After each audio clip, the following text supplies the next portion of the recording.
here somewhere. Hello, everyone. Whew. Feeling a little bit better after the break. Let's see where we go from here. Put you back a little bit, I think. There we go.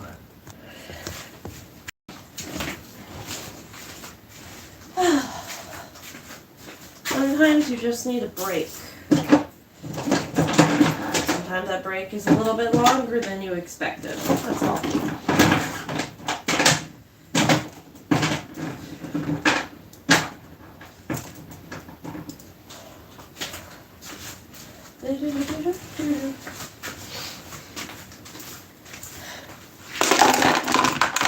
Yeah, this is gonna be another nightmare thing. Just a heads up. Alrighty. Not those scissors, these scissors. Oh shit, am I down to my last glue stick? Are you fucking with me? No. No! I don't even think that's legal to be down to my last glue stick. Huh? What? Not that. Well, we'll get this done anyway. There we go. We're going to, I'll just paint the nose black. And give you some eyeballs. That looks lovely. What do you think? Purple? How about green? Maybe? The idea of this is like, it's gonna be a kangaroo with like a bunch of like severed limbs sticking out of like the pouch. Arms and legs and stuff like that. Maybe a head. I haven't quite figured it out. But yeah, what do you think? Kudos! Alright, first thing I'm gonna do is stuff you a little bit because I need a little bit of volume in there. And then I'll do the eyes, I'll paint the nose, and I think I'll give it like a whole like big smiley row of teeth. I think that'll work great. I need to find something to watch. I think my remote is busted, so I got a new one on order. So hopefully it'll be here relatively soon, and I could use my TV again. There we go.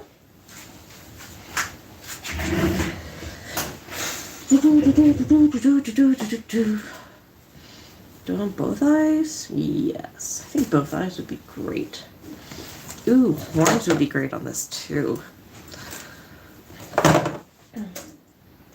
Your private information as well. Stuff that you do not want to get out to the public. We're talking your full name, your home address, your phone number, your relatives, aliases, education, employment history, and even your social security number. There is no world where they need to know any of that stuff. The good news here is that you have the right to request these data brokers to leak your information. That way you can sleep safe and sound and know that you're not going to get a random phone call at midnight trying to sell you the latest Barbie medical dream mansion. The downside to everything though might take you actual real years to get your info scrubbed clean.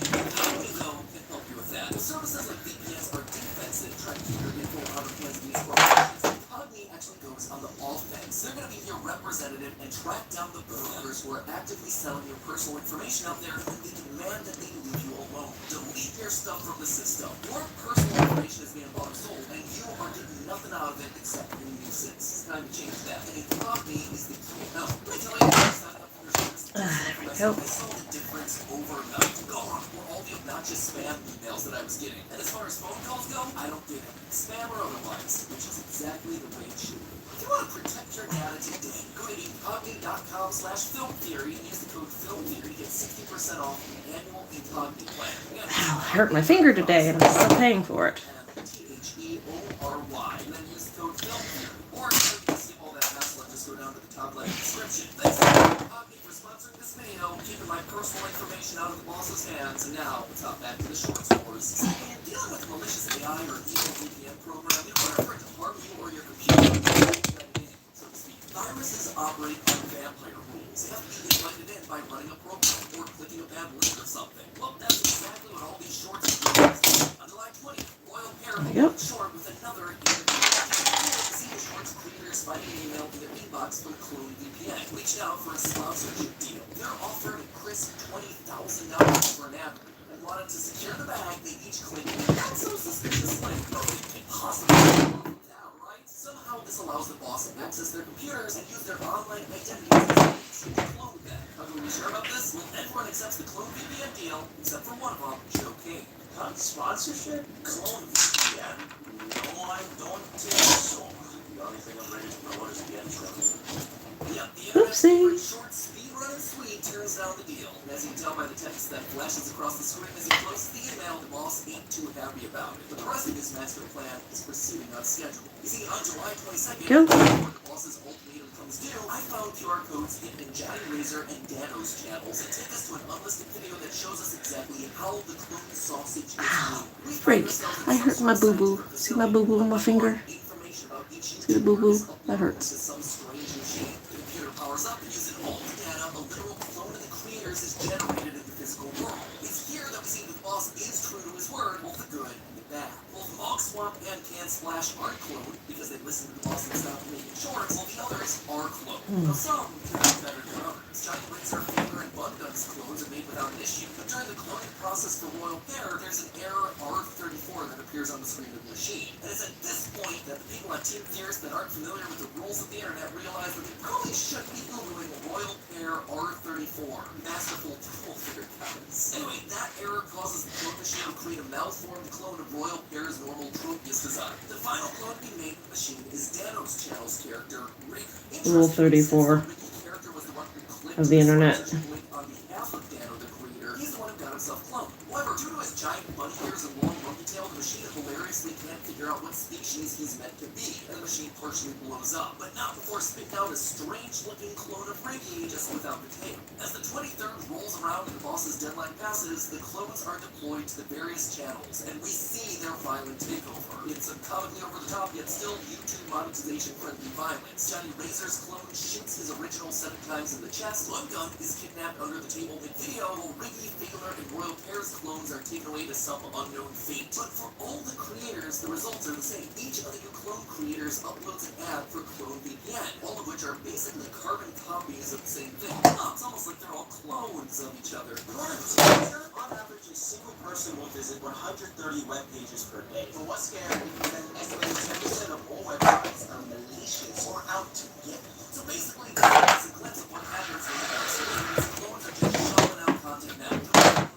They're reusing ideas. They're copying one another in an endless loop of video sludge. What's even worse, though, is that new dates being seen in the background of some of the newly uploaded shorts, pointing to July 30th. This is the day where all the original creators will be killed and the clone invasion will be complete. So, is that it? Is all the hope lost for these shorts creators as these half-rate clones come in and just take over the content? Thankfully, no. The OG creators are fighting back from inside. All through the videos, they leave notes saying that they're still alive, with Johnny Razor somehow surviving being shot 7 times. Now, he himself is hatching a plan behind the scenes to get into the facility and save Oh, hello. a special flash drive that he somehow magically obtained. How? Don't ask. At least not yet. But the clock is ticking, and they don't have much time before July 30th comes to pass, and many of the creators are killed for good. Namely, both Royal Pair and Ricky are in most immediate danger, as both are currently being held in the Clone VPN facility. But they're not going to take it lying down. On July 29th, Dano uploaded a short where Clone Ricky finally goes off the deep end. A QR code is hidden at the end of this one, leading us to a then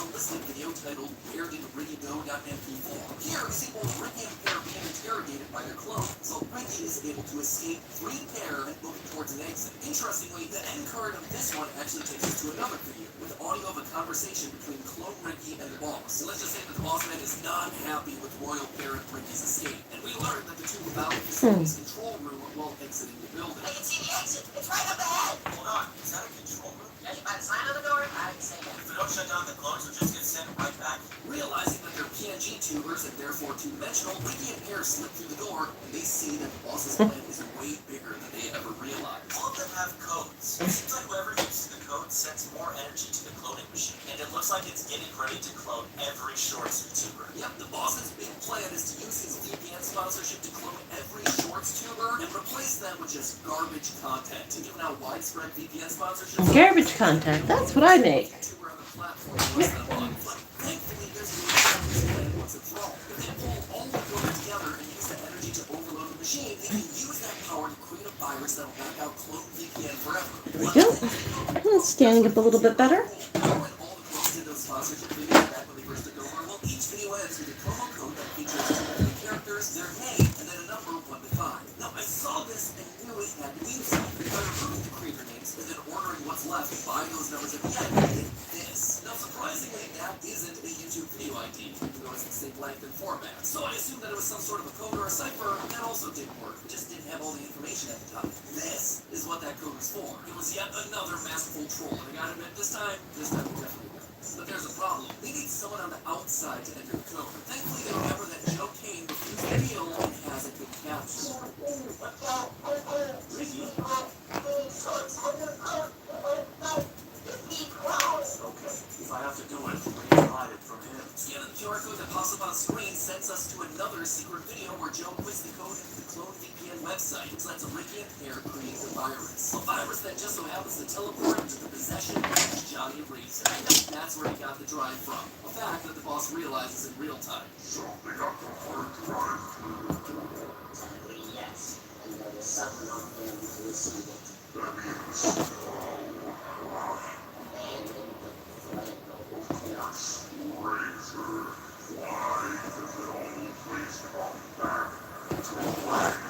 Though we don't actually see it happen, Razor uploads the virus, which then allows each of the creators to have a 1v1 battle against their clones to regain control and end this saga once and for all. With the creators victorious, we're treated to a post-credit scene where the boss and clone Ricky vow to come back. And then it's here that we get our big twist ending. They all regained control. Useless clones. What are we going to do now? We are going to do something far greater than our original plans, because now I'm angry. And the best part is, they still don't know who's in control.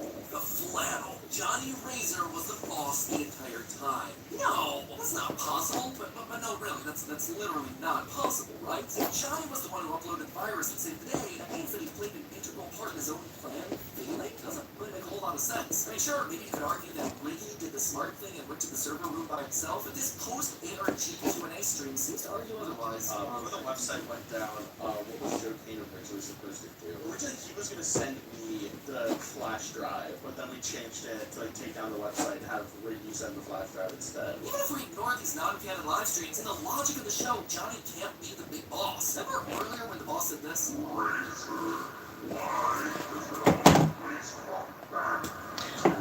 This is Razor's clone. It makes sense why he both pretended to get Razor and then only admitted Razor for the next scene. This man can't be Johnny Razor. So is the clone then? Johnny's clone is... Yeah, he's not having the best time. So if the boss is neither the real or clone version of Johnny Razor, then who is he? Your clone? PewDiePie? Me? This is where I have to wave the white flag, at least for now. I don't think there's quite enough information out there to solve that mystery. There we go. Yeah, and I suspect that the boss's identity will be revealed when Short season 2, which I, for one, am totally stoked for. I got this. I need something. Where's the thing that I need? Snip, snip, snip, snip, snip. There it is.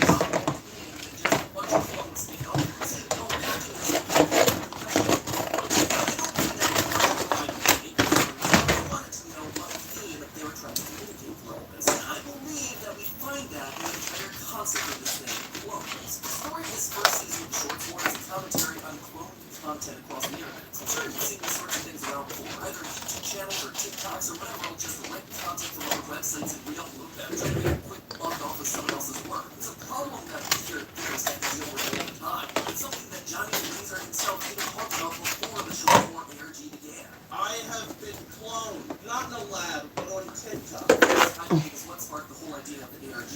See, the clones that we see in the series could never truly replace the creators because they aren't those creators. Ricky actually sums it up perfectly in one of his shorts. So if we're hoping to have a perfect duplicate of yourself who is in sync with you on every level, it's definitely not possible because our personality is great to have the experiences we go through all our lives. Those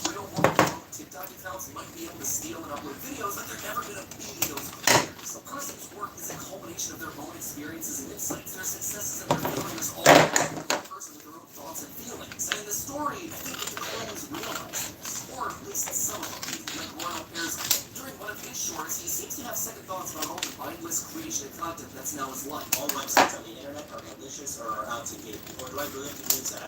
Yes. I don't know about you, but I want to tell me more. Can we just put the person off, but didn't that more than 15 minutes short? And later, as he's interrogating the real royal pair, Smoke feels bad about it. Dude, I'm sorry to tell you all, the boss will kill me if I don't. He's only doing it because his boss, the algorithm that needs content, is demanding it. But here's the thing, there's another path in all of this. All right. Take the content of a creator that you love and do your own thing. So you can use it to your own art.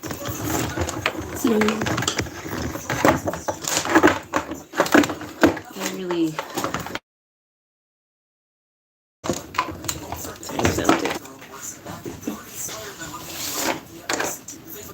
Exactly the same. Here's Johnny Razor's thoughts before they started the air check. And I don't care if we re-upload my stuff as long as you're giving me credit and not trying to be me. But people in the comments seem to have lost the plot. Like people making similar content on their own. I'm not the first guy to talk in front of a green screen or have bad ideas. Like, I was inspired to do the green screen by Nick Jake. To be an inspiration. Let them be inspired. Make stuff. Just do it. I couldn't have said it better myself, Johnny. I was pretty darn inspired by all of your collective work. Unlike the things to my friends, but hey, that's just a theory. A film. Okay, you're heating up. And cut.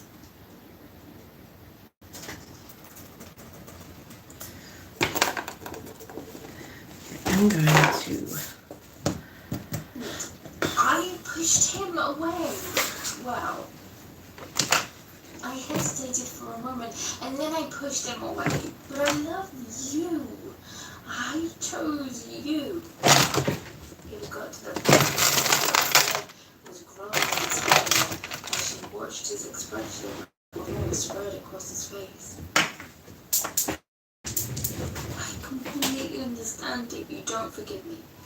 I don't forgive myself, and I wish I could tell you how or why it might have happened. But I can't, Adrian. And I'm so sorry. She collapsed onto the chase with her head in Do I her have hands. any other color besides this skin color here? Jesus. He said softly, kneeling down in front of her, placing his hands on top of hers. No, I don't. There's nothing to forgive. Knowing you, loving you, I believe you. Hello. He wrapped his arms around her bent over body, cocooning her inside his hold. It is my turn to confess. I think there is something I need to tell you, he whispered. There it was, stronger than ever. The smell of almonds and shea butter. The softness of his body. Eyes which could show her the depths of the universe. The sweetness of the kiss which she had known so well. Was it possible? Him. Marinette. Cat Noir. In shock, he released his hold and allowed her to sit up. Cupping his jaw in her hands, she searched his eyes as she was staring from a beast into a prince. It's you, isn't it? It's really you. My kitty.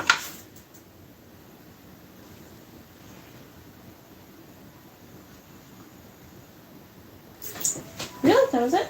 Part 6. Oh, there's 6. Marinette. With POV. Oh. Cat Noir. He released his hold, giving her space to sit up. Cupping his now open jaw in her hands, she searched his eyes as she was staring from a beast into a prince. It's you, isn't it? It's really you. Just waiting for things to heat up. My kitty? How had she not realized before with those green eyes she had lost hours in? Never mind his smell. How had she not seen it earlier? She should have known. Adrian, Boop. tell me. He peeled peeled back the hands off his face, casting his eyes down and clasping them between his. No, Marinette, how could I be? Why would you think that? She angled her head to the side, trying to grab his gaze, raising an eyebrow at him with a challenging look. Adrian, it makes sense, especially after the last couple of days.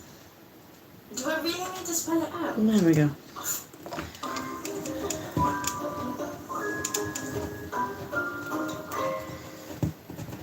Ooh, school would do good, yeah. Lights. So we've done more about this. Okay. We Get are some ready. texture. Really should wait till that cools down before I touch it. 6 cameras. Oh yeah, we get a new camera. Okay. Oh, yes! Oh my god! Okay, okay, towel, one more open. Oh god, I need to memorize this again. One back. Towels, wax, one bin, one open book. You are Corner, open. pants. We're getting hot. Oh yeah, one fallen over. Okay. One corner is down. Book on the third one. Oh lordy, this is gonna be difficult. Okay, come on. Very happy with the dark mode. Light book. Or choose each. Non-fiction, fiction. Never noticed that before. Just get the face Oh, this is in there. dark. Oh, hey, Nicole.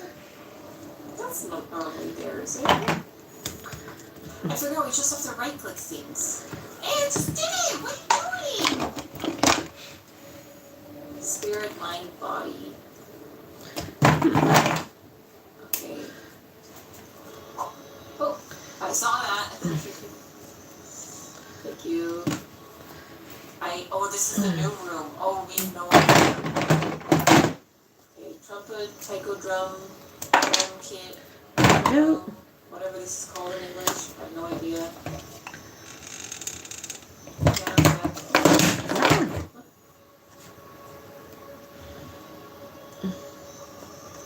Tambourine, that's what that is. It might just be a tambourine Leg. as well, honestly. Too large. Yeah, it might be too large. Okay, cut you down a bit more.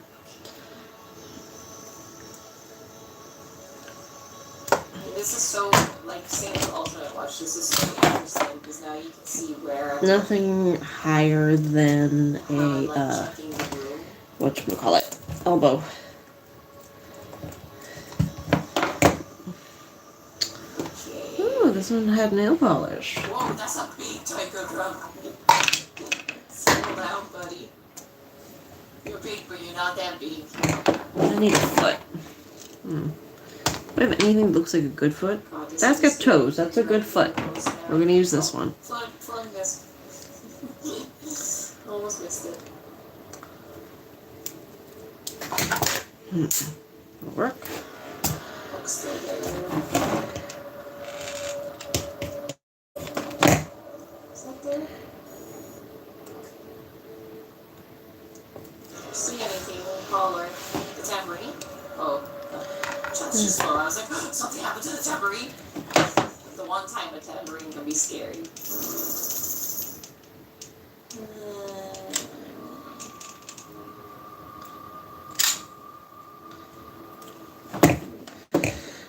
Well, something's happening. Uh-oh. What is it? Sammy's going fast. Forgot how hardcore this game is. This game is And one here. okay. Any more toes? No. This one is I can't This see one's the got some back. toes. Like, if something happens there, we're screwed. I can't. What are you doing here? This one. What are you little pink guy? What are you doing? I don't have any muscles anymore. This isn't as sharp as it should be. I am too slow. Yeah, that's okay though.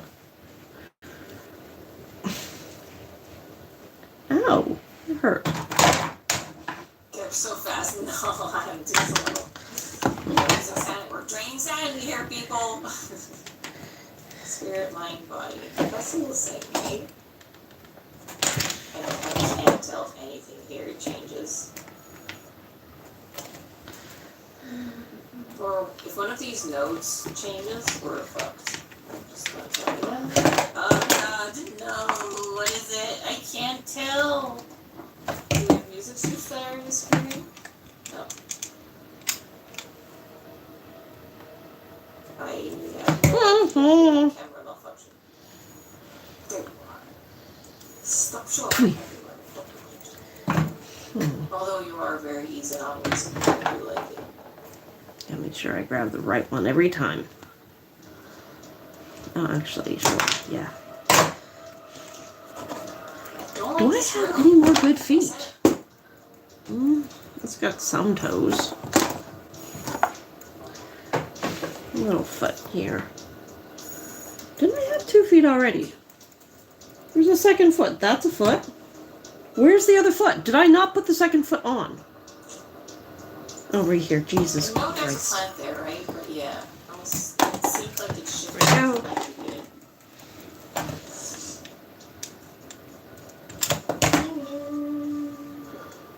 Oh god. 50%, and I don't know what it is. Anyone have a sharp eye? Anyone know if something changed? Like, if anything changes back here, we can't see it. Holly, why do you have just a bunch of random limbs? Hey, we never know what we need when we craft. We're gonna die. I'm just disappointed the amount of toes on feet. Longer and longer. Where's the quality here? Barbie's got like no toes. Son of a bitch. Those are Heile's got some.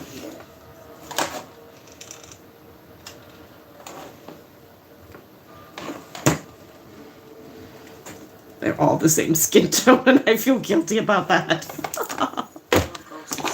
There's another hand. We'll have to retry. I can't tell what it is.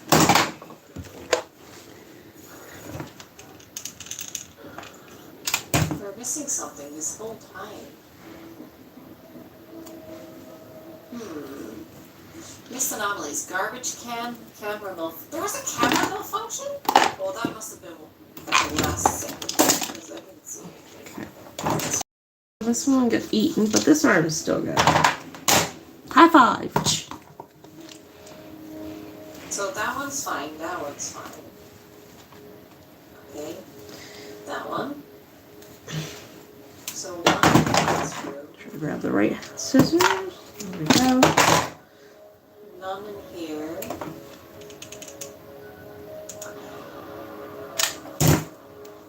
Okay. Is there a bin here? Okay, there's a hand here. Okay, so this is normal. We missed a, maybe the bin grew? Maybe it was bigger. I don't know. Oh, bin. I wish I had another foot. Sneaky little garbage bin. Do I have any more hands? Get away with that this time. Yes. Well, I mean, they got holes in them. But waste not, want not. Well, that's a malfunction for sure.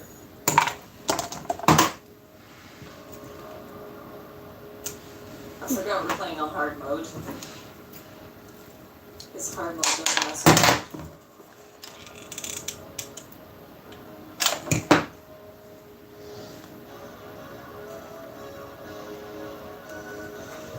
Alright, a few more hands. What do you think? You need a hand up there, don't you? Lots of hands. Something out of a nightmare. Just a nightmare of hands. Spirit, mind, blood. I am perfectly sane. Why do you ask? I'm going to therapy. Don't worry.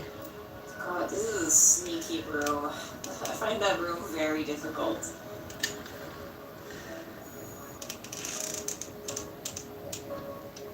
I can't believe you missed a garbage bin. I'm glad the game tells you though, because now we know I'm gonna have to use one of these feet, and I don't want to. what to keep an eye on.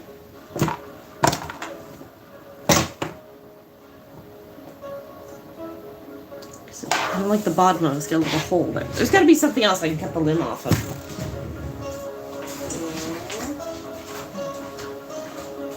I'm not seeing anything, just Another couple of fingers. Any volunteers?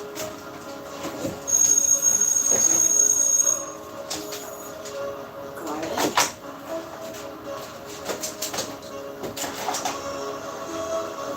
Oh, dang it, we're still missing something. No!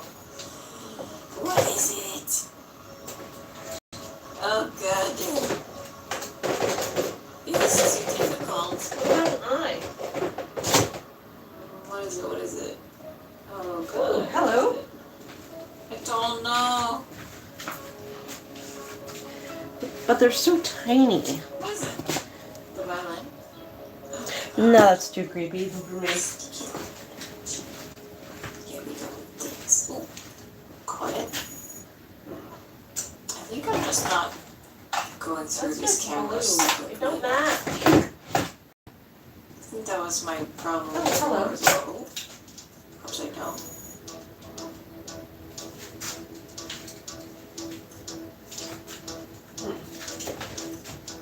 Seems to be like technically one that's click what I on bought it video, for.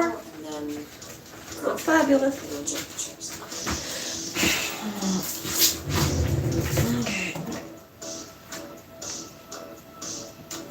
Don't judge me.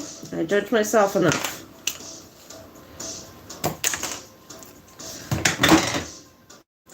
Yeah, I'm definitely getting Sid from Toy Story. And it's all my fault.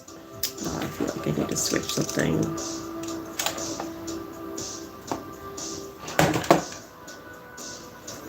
It's a tiny bit.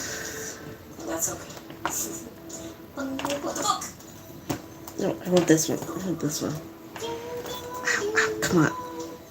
Come on. Ooh. There we go.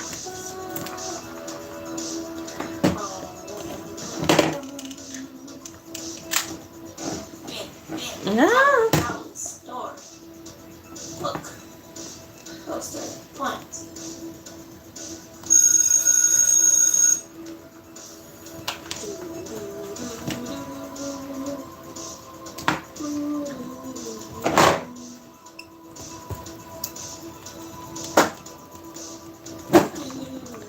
Well, at least you're stable enough not to go anywhere. Stop writing the music room.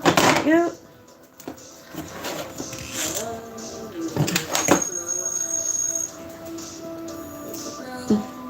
Top right. What do you There we go. Ta-da! change? Isn't that I don't see anything. wonderful? What is it? Okay, the music is driving me nuts. Shh. Find me something else to watch. And for some texture, I will now go with the hot glue gun and attempt to do texture. Even though I should have been doing it the whole time, because now there's stuff like stuck in there and it's really hard to get to. But we're gonna try it anyway. And it's just kind of pooling smooth. That's not what I wanted, but that's what I got, because I should have done it as I went, but, you know.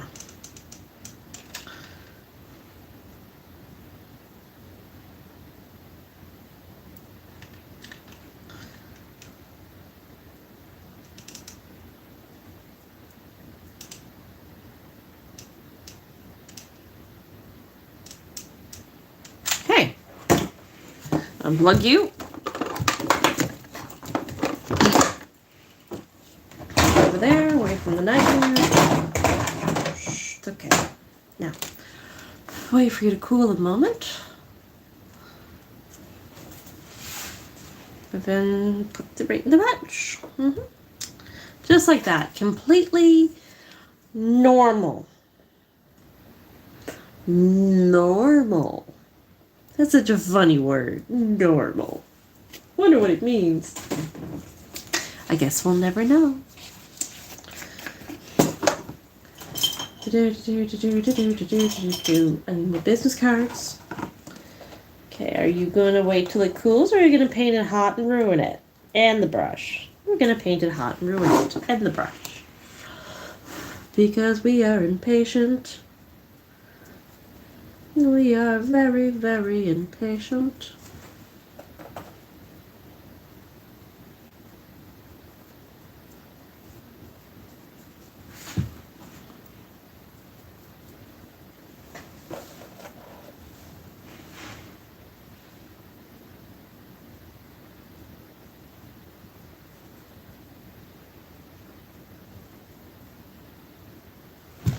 Let's find something else.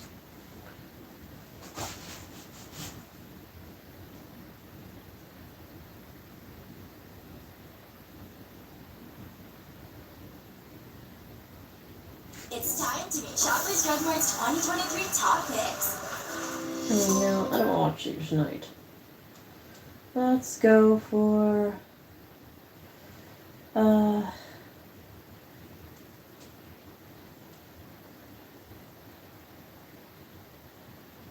let's go by history.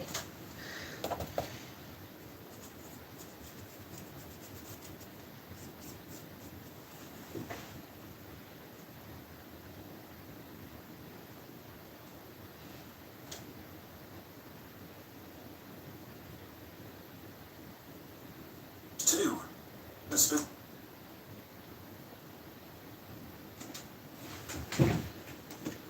Memory transcription subject. Slanik, then Null Space Corps.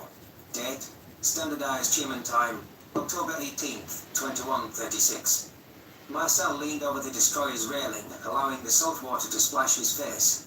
The Predator's eyes stared where the towering skyline of New York City had once been. His loved ones were in one of the nearby bunkers, perhaps buried beneath a mountain of rubble.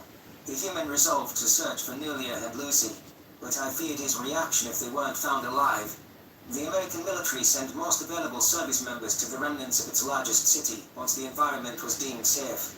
Rescue prospects weren't promising for the main hubs, so efforts would be focused on the city outskirts. With the traditional naval ports and space docking sites pulverized, the boat would allow alien visitors to touch down. My skin crawled at the thought of the Arks landing on Earth. I remembered what the Greys had done on the bombed-out cradle. It terrified me that they might get a taste for human flesh.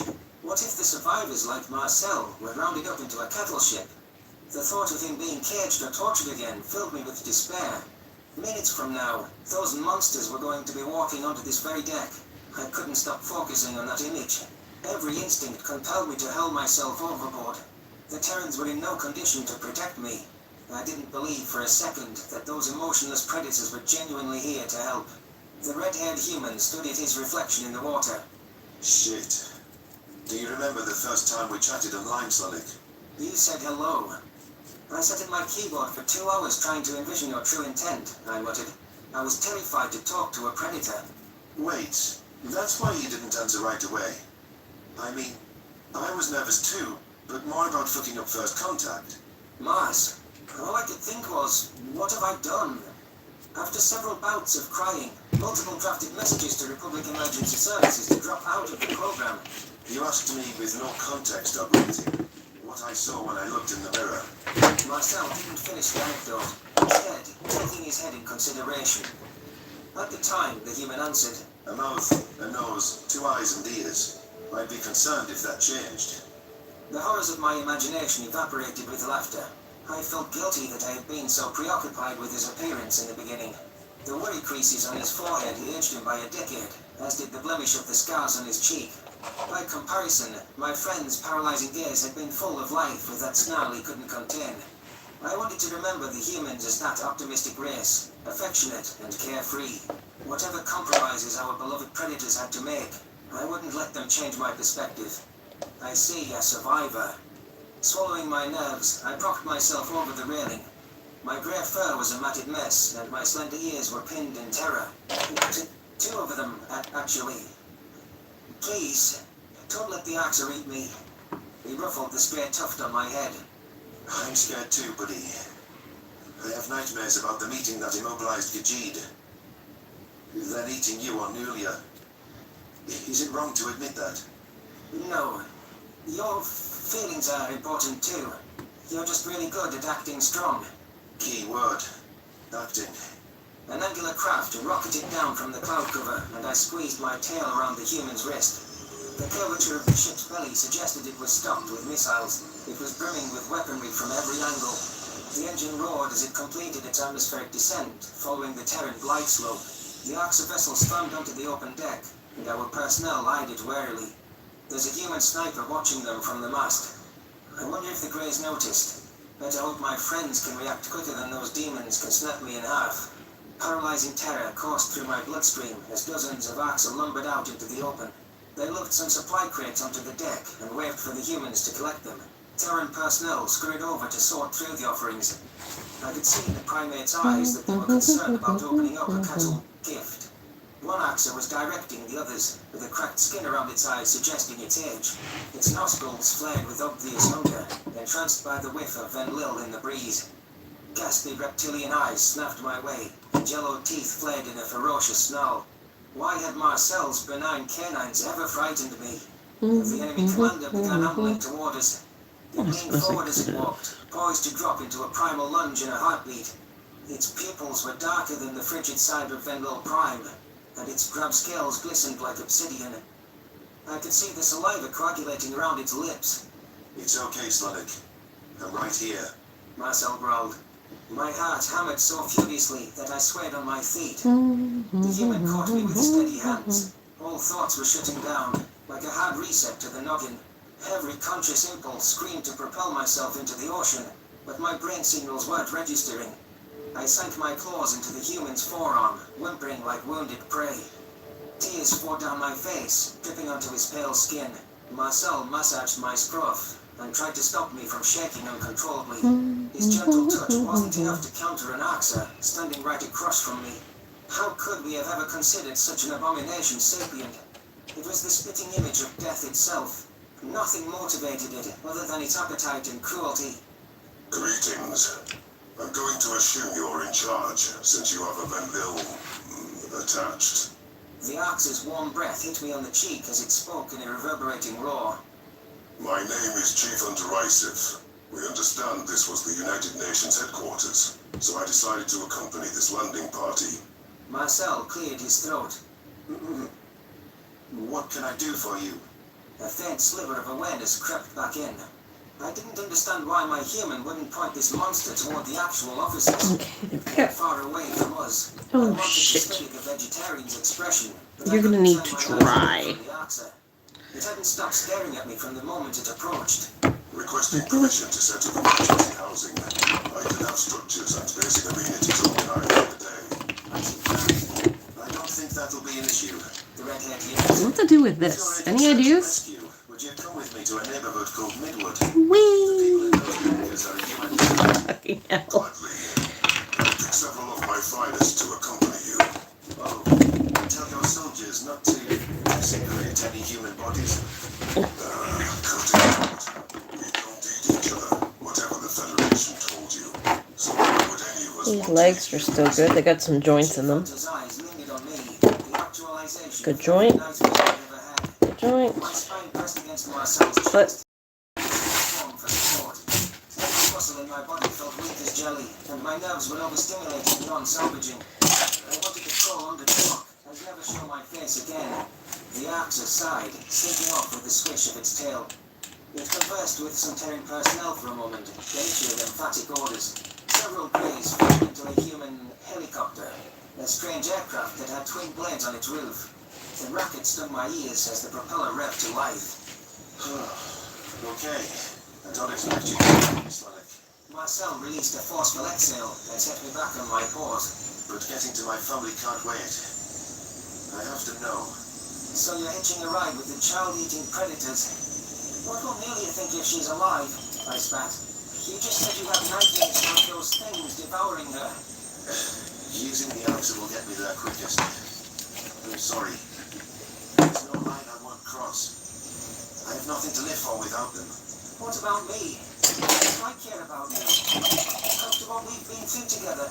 Don't make this about you, buddy. I get why Sovereign losing his family broke him now. If they're dead, so am I. Marcel, please. Go home, Sonic. I hope you succeed in all your future aspirations. Thank you for giving a predator like me a chance. The red-haired Much human better. shouldered his rifle and duffel bag and Blacked limped out the over to eyes. waiting helicopter. Those hazel eyes never so much as glanced back. His slender fingers were curled into a fist. That hurts. Recollections of my predator, starving and beaten, darted through my mind. I could see those same hands pressed up against the glass as he reached out with the last of his strength. Marcel tried to protect me in his final moments too, through unimaginable pain. I can't let him throw his life away. I remembered how helpless I felt, watching the vegetarian held at gunpoint. Viva! The pain in his eyes had been like glass shards in my Viva! heart. The thought of Fucking never tired. speaking to him again, and learning that the axe had chopped him up into little pieces. It filled me with the same despair. How did my Terran friend expect me to abandon him to a senseless fate? I get her. Riding along on this suicide misadventure was out of the question, though. Marcel wasn't engaged in proper thinking right now. We needed someone to drill some sense into him. Humans were significantly weaker than the Oxer, so he'd be helpless when they ambushed him. Damn you! I scampered after the hobbling human, who was only a few paces from the chopper. I nursed you back from death's door, went with you to a Khajiit war zone, and stayed here when we all thought your Earth was going to be blasted to the core. Marcel clambered up into the chopper. You've done enough. Go away, Sonic. Get lost. And go home like none of this happened. I'm telling you as your friend not to do this. I need you safe and alive. And I don't care if that's making this about me. I bounded at the last second Hello. and held myself at the human's leg in desperation. I love My you. hind legs scrabbled for traction on the floor. I struggled with all my might to pull the bulky predator off the helicopter. Marcel panted and shook me off with a grunt. The AXA passengers watched with amusement. The human set his supplies on an empty seat. Hey, baby. You need a hand? Chief Hunter Isaac was on. Do you need a minute? Do you need some snugglies? Come here. Come here. That's it. Oh, let me get a hand under you, my big boy. That's a big boy. There's a big boy. Alrighty, kitty cuddle time. Someone needs some attention. Someone needs some love and affection. And that tonight is you. Ba-doo-be-doo-be-doo. Ba-doo-be-doo-be-doo. That's you. Do-do-do-do-do-do. Ba-doo-do-do-do-do. I love you. Yes, I do. You wipe your eyes. Oh. You're gonna be okay alone tomorrow? Because I gotta work? You're gonna be alright? You're gonna be alright? What's that? Is that just a knot? Can I get it out with a tug? Tug, tug, tug. Got it right there. Awesome. Yeah. Oh, another one. I can't do them too far. The back of the neck is one thing, but when you get to the side here, it gets a little painful. So, there. We'll put it apart for now.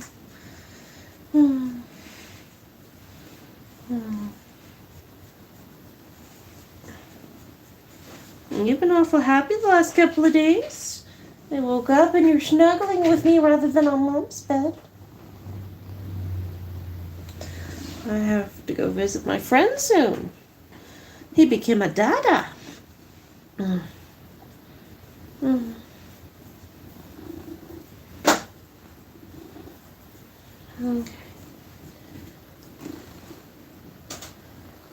Oh no. Nissan knows what thrill looks I like. wasn't finished watching that. Memory transcription subject. Slonic, Venlo Space Corps. Vegetarian held at gunpoint. The pain in his eyes had been like glass shards in my heart. The thought of never speaking to him again and learning that the axe had chopped him up into little pieces. It filled me with the same despair. How did my Terran friend expect me to abandon him to a Oh senseless no, that's fate? still wet. No No. one in this suicide misadventure was out of the question, though.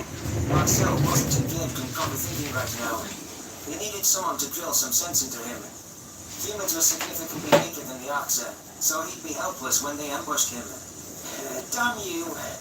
I scampered after the hobbling human, who was only a few paces from the chopper. I nursed you back from death's door, went with you to a Khajiit war zone, and stayed here when we all thought your Earth was going to be blasted to the core. Marcel clambered up into the chopper. You've done enough. Go away, Slanik. Get lost.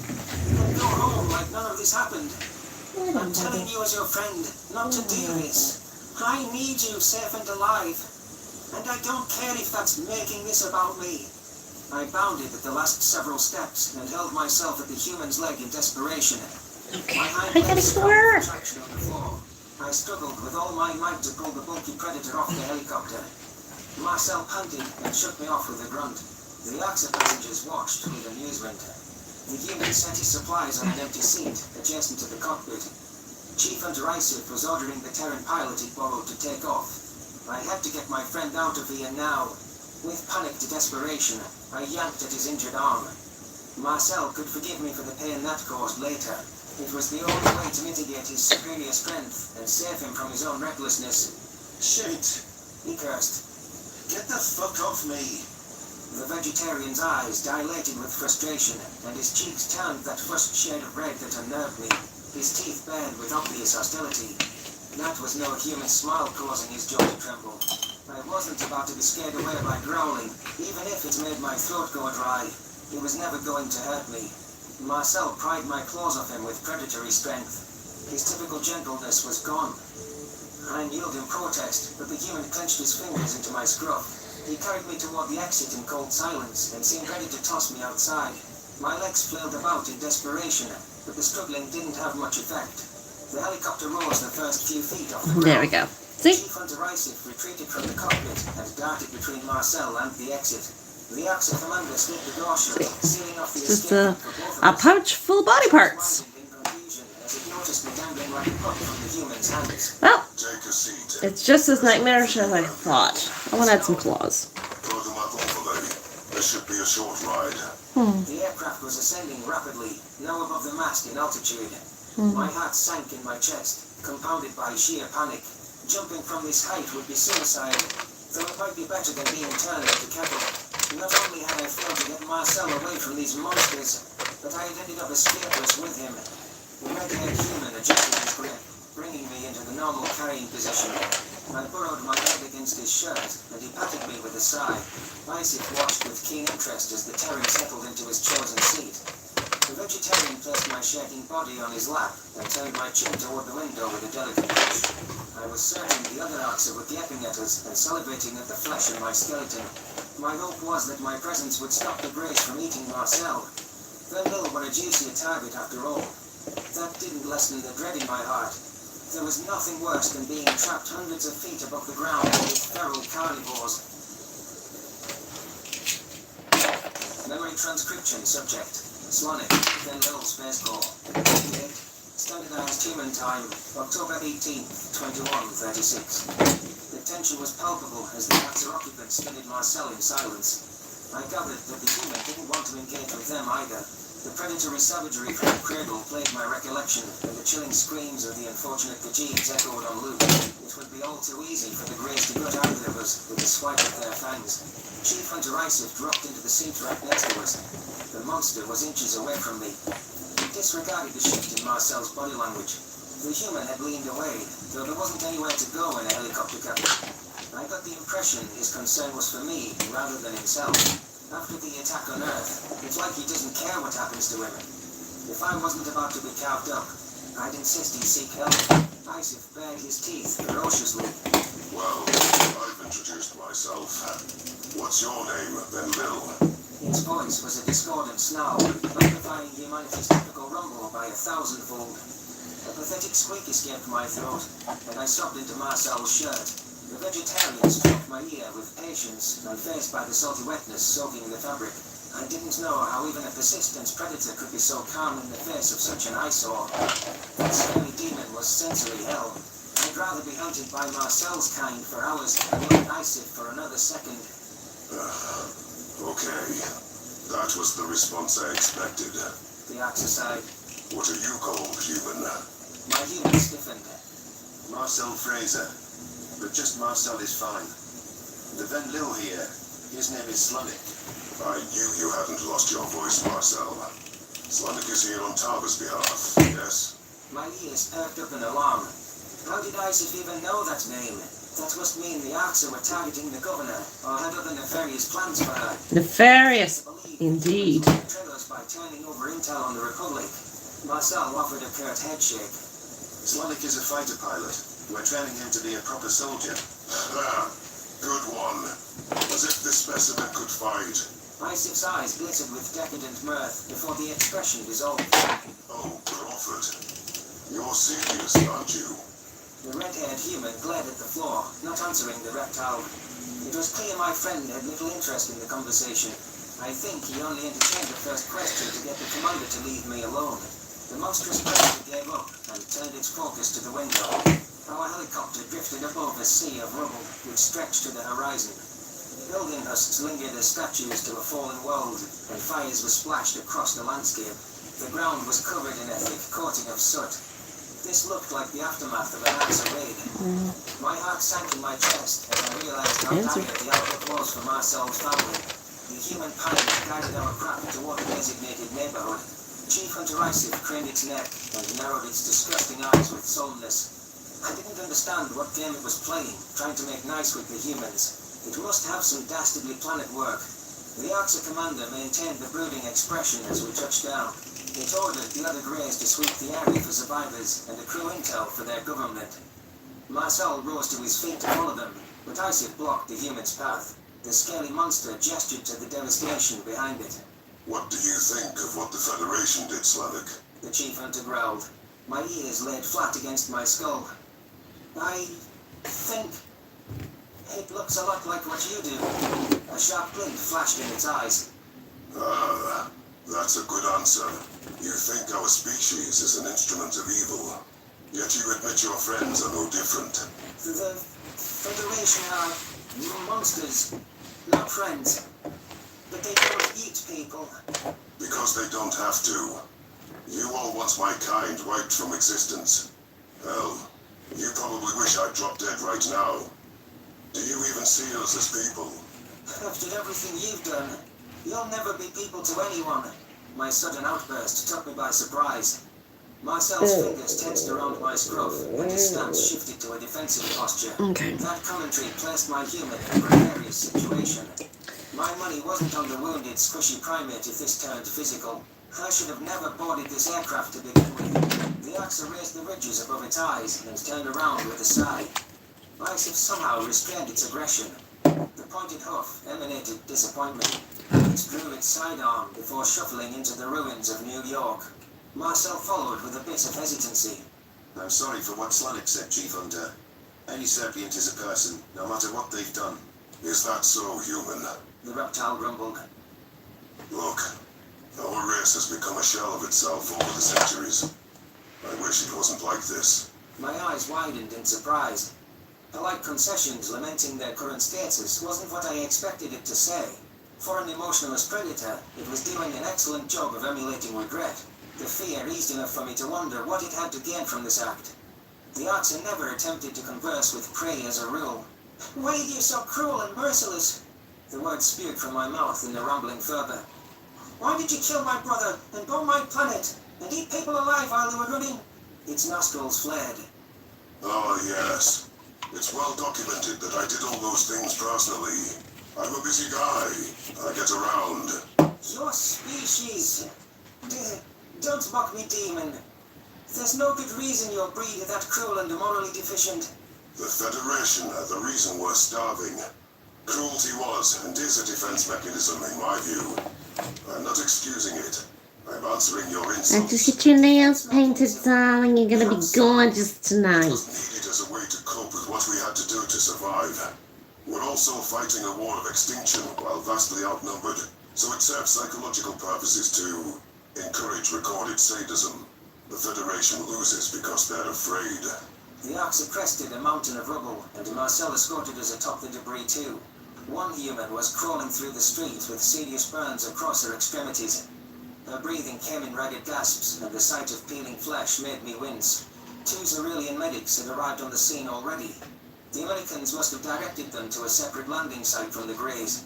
A young volunteer rushed to the burn victim's side, repeating soothing words. The other quadruped kept a wide berth from the aggrieved human and trembled in terror. Wyland, I need a dose of painkillers and antiseptics now. The youthful Zareki chimed in. Wyland flicked his ears in skepticism. Talking about these predators other than the arts are like them. The whole government has gone mad, Fraser. I can't get close to this thing. Isif's scowl intensified. The hunter gripped its sidearm with malicious intent. Rich hunger danced in its gaze, and it shared an enraged glance with Marcel. For once, I agreed with the monster. We couldn't let the medics dilly-dally with an agonized human. Fraser rounded on her partner. What we know is the humans haven't done anything wrong. They sought peace and were brutally attacked for it. Also, the Venlil and our ambassador adore them. But they're predators. I'm here for the Venli... No! We don't play God and pick and choose who we help. We save lives indiscriminately. Get with that, or get the fuck out of my sight. The injured human watched with glassy eyes. Wyland lowered his head before crouching at Fraser's side. He began applying wet dressings and antiseptics while his partner tended to the pain. The Xerillians then prepped to transport to their hospital ship. Isif lowered its gun and watched as the quadruped strained to lift the human. The Axa marched down to the side, swishing its tail in a display of dominance. The Xerillians dropped the patient when they saw the grey skulking toward them. I was worried the abomination had regained its appetite too. Maybe it likes charred flesh like There we Tyler go. did. Fabulous. They can see the Terran burn victim as the perfect meal. Oh, stars. The chief hunter lifted the primate Okay, into the I have gurney. to finish that up, but you know, what do you think? It backed away and growled to get Another the maid's nightmare. attention. Fraser was wielding a syringe in her mouth, pointing it as if a shot of painkillers would stop the murderous demon. Stay back! The female Xerillian quivered and seemed aghast at the sight of my human behind the grey. Human! And Venlil! Please! Help us! It's kidnapping my patient!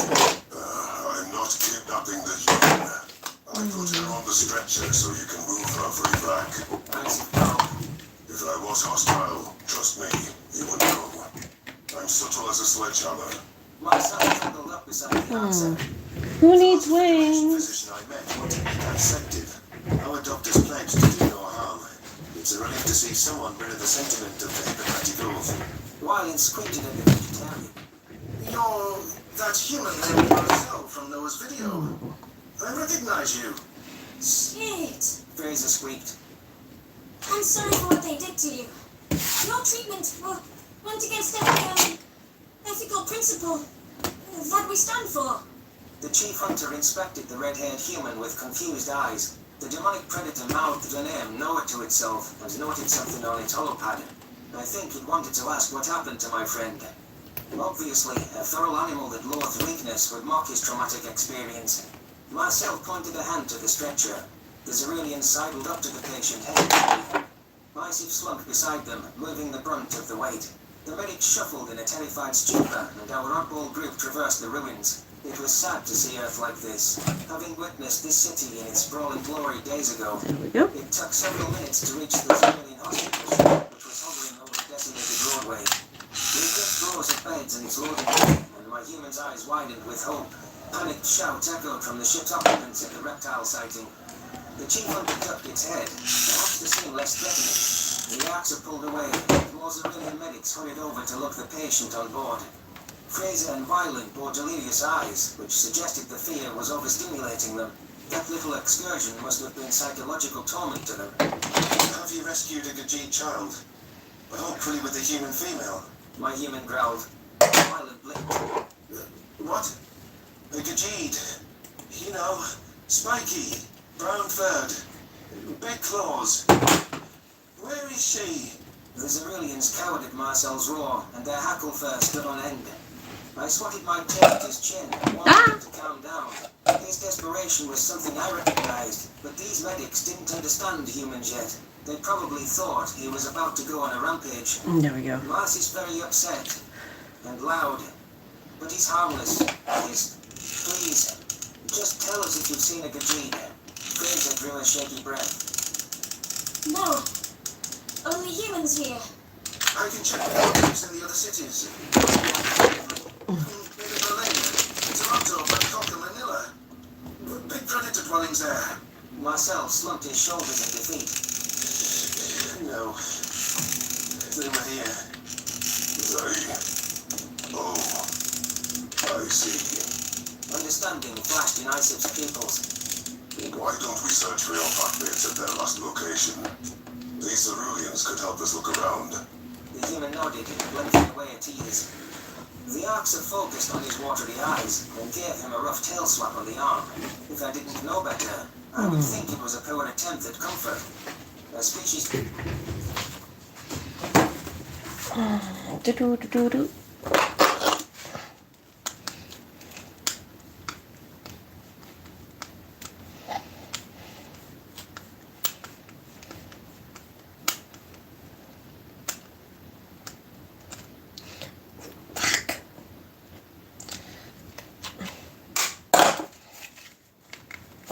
No?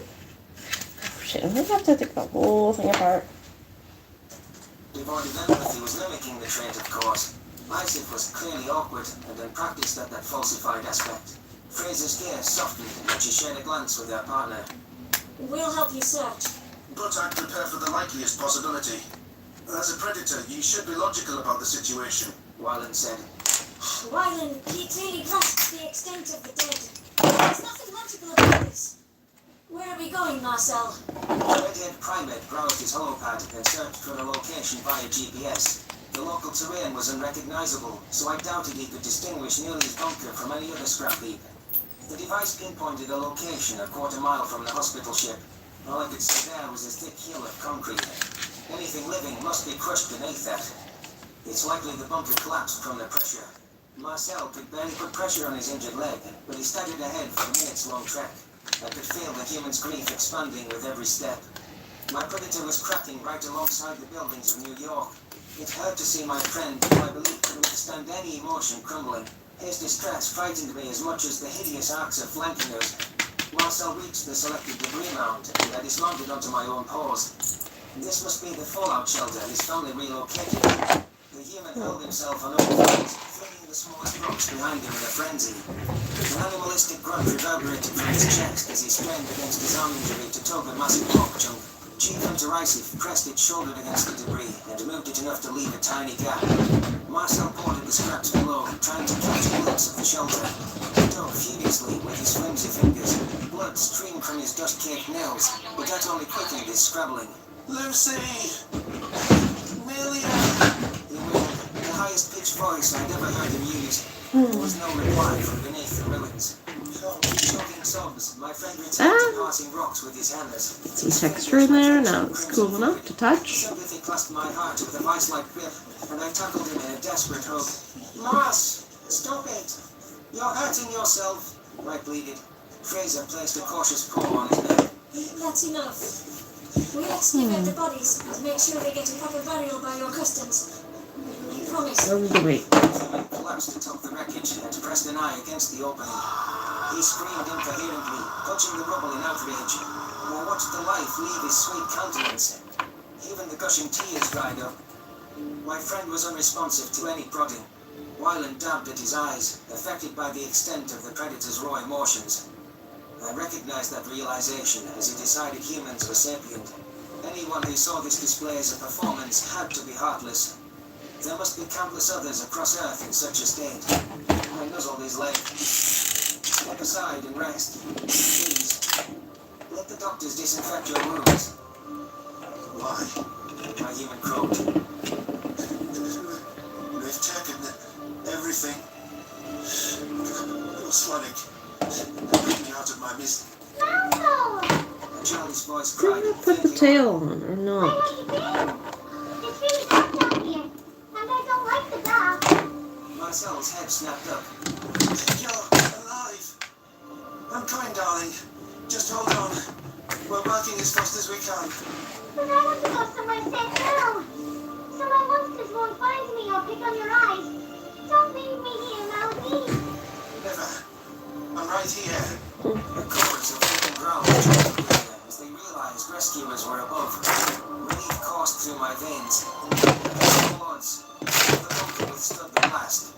Chief Hunter Isif radioed to send in a shipment to our coordinates in the 300 feet snow. Untrustworthy as it was, I couldn't deny it had been helpful so far. Amidst the chaos and devastation on Earth, it was a relief to save a few human lives from the ashes. The only ones I have really yellow in pairs are these ones. I don't know. Do I go full yellow or do I come up with something else? I don't want to do round. But I mean, they're good for a couple of things, but no.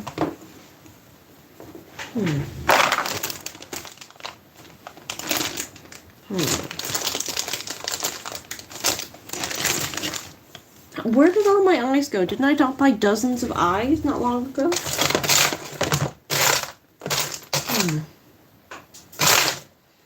And 2 rainbows. There's some yellow in them, but I don't want them. I might go with the purple just for the contrast. That might be what's going to happen.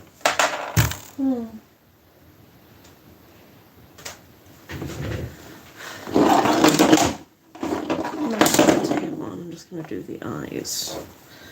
Do I take the old ones out? Do I eat the red ones last?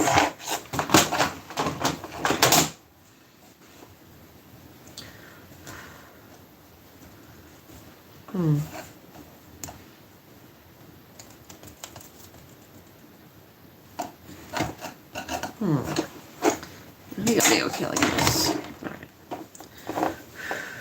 Just do one. That's all.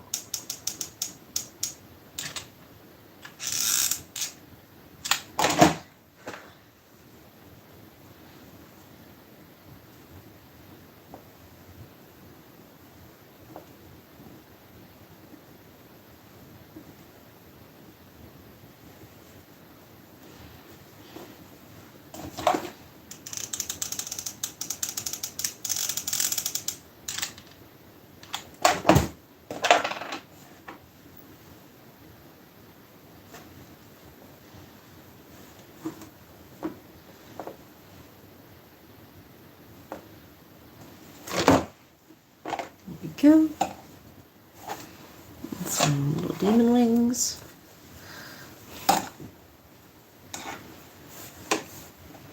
The wings are not that heavy. There we go.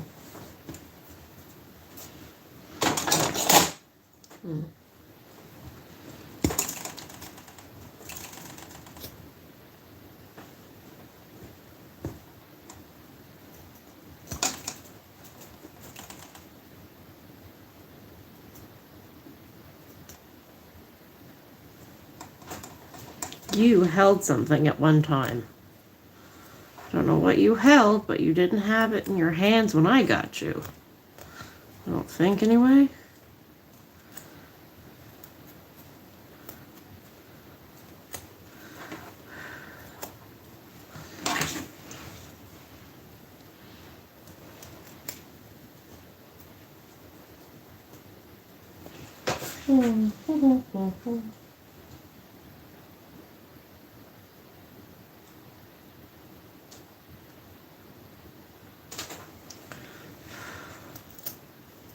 Hello, my name is Markiplier. Welcome to Garden of Banban. I am also alive. Also, I don't know why that guy's there, but he's gonna stick around for a little bit. Since Lixian isn't here at the moment, this is our new Lixian. Everybody say hi. Hello. Good to see you. Hi, yes, welcome. So I'm not dead. Cheers to that, I suppose. Where have I been? Well, ain't that none of your business and all of mine. But I'll tell you where I've been. I've been exactly nowhere. What the hell is going on? What in the hell is happening? Come on. When did they add that? When did they add these Facebook Live-ass, Instagram Live hearts? Do I get points for that? Do I get extra YouTuber points for that? Do I go up in the rankings? Is that good for me? Yes, I'm back. So I'm back with the game you all know and love. You all love it, you all know it. Garden of Banban! Okay. Woo! There we go. Alright. Alright, here's the thing. I'll plug you for a minute. Is this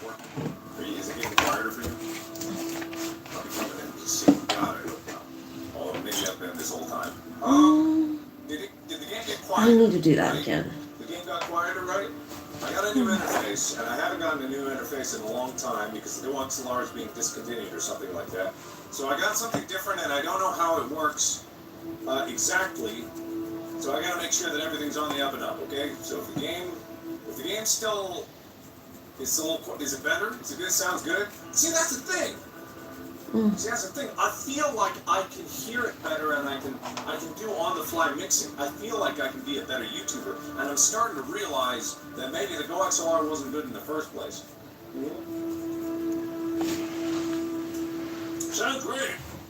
I love to hear that. That's incredible. So what? That was there. So the mic. Wait. Just say. The mic sounds weird. Yeah, let me see. Oops, nope, that's not what I wanted. The mic sounds weird. I don't know where we're going now. It's either Pinterest or back to YouTube.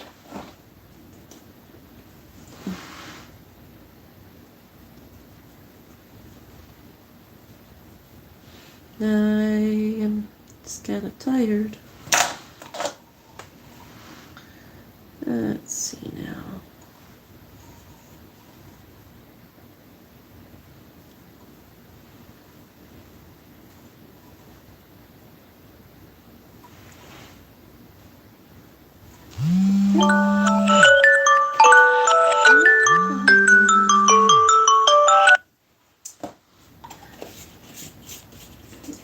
Let you dry. Do-do-do-do-do. Let you dry.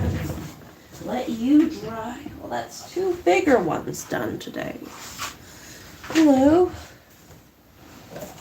How are you? I should probably get a color on you, shouldn't I? Although I haven't quite done your teeth, have I? Oh, they're so dry. Totally did that. And I don't think it's going to help at all. I have teeth tools. New teeth tools. See? Teeth tools.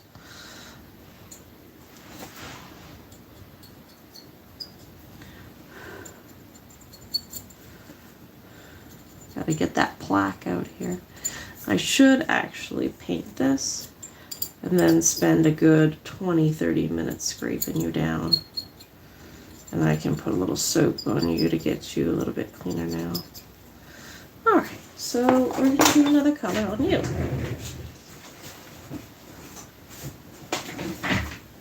Let's do green and yellow.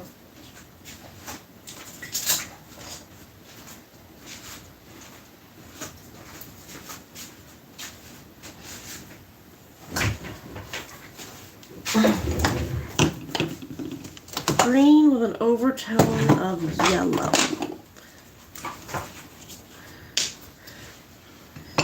I still feel like I need to give it another coat.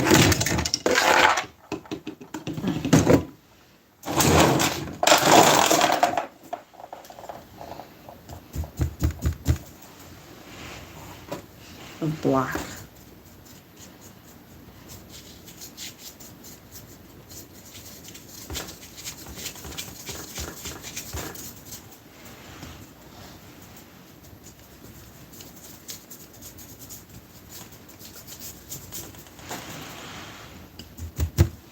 I don't need to finish it, I just need to start on it.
Yep, I have to go over with the black again.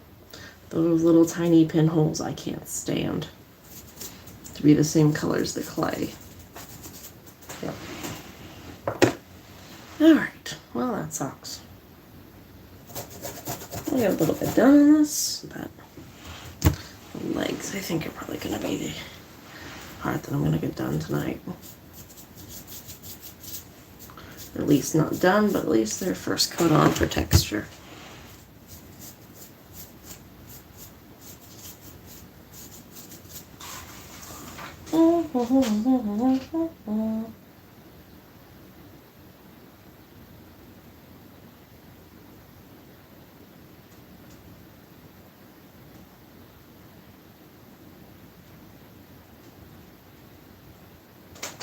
Let's try another shot fan fiction.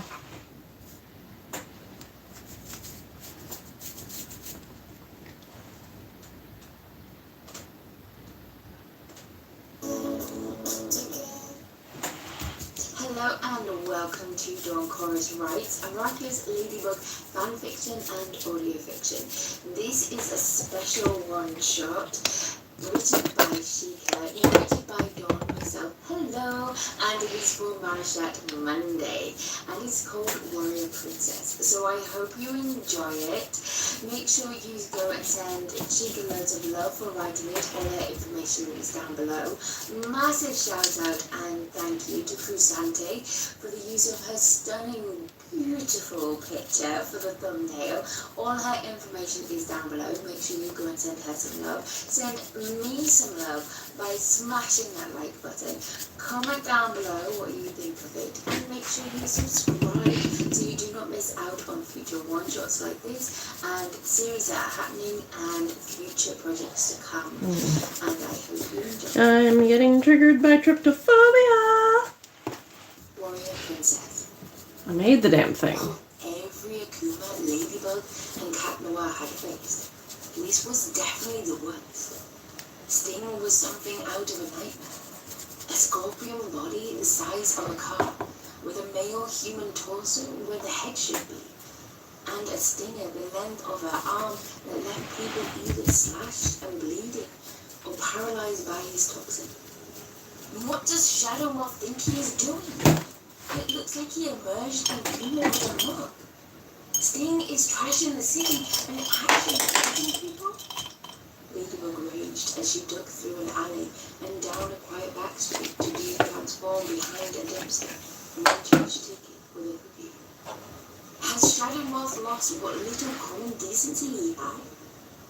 I don't know, but he seems to be more intent in winning at all costs these days. Tiki rumbled around a cookie. While the Kwame stuffed herself, Marinette's mind raced. Carapace was down, with an anxious Rena attending to him. Viperion had gotten hit with the toxin, as had Vesperion. The rest of the team weren't available for one reason or another. Cat Noir had taken a beating trying to buy her time to figure out her lucky charm. A cherry blossom. But he was wearing out and she was running out of ideas. Okay, the Akuma is either in the strap he wore around his wrist or across his bag at his back. He doesn't have anything else unless this is like Soul Crusher and the Akuma isn't on him. But I have no idea who he is or where Akuma could be hiding. It has to be on him. The sound of the battle was drawing closer. How was Cat Noir holding up without her? Hurry up, Tiki, she urged. I'm eating as fast as I can, Marinette. The sounds of boots pounding brought her to a high alert just as Cat Noir ran around the corner. For once, she wasn't the one crashing into someone, but that didn't stop the fall or the pitfall impact with the pavement that resulted from being tackled by someone with a miraculous speed. Marinette! Cat grasped, panting for exertion. What? Is it following? She demanded. He nodded. Then run! Grabbing his wrist, she pulled him to his feet and took off down the back street, looking for somewhere, anywhere they could hide for a moment and regroup. There! Cat pointed at a utility van parked beside an open phone junction box. Thankfully, the driver had left the back door open when he had fled and they scrambled inside, pulling them shut behind them.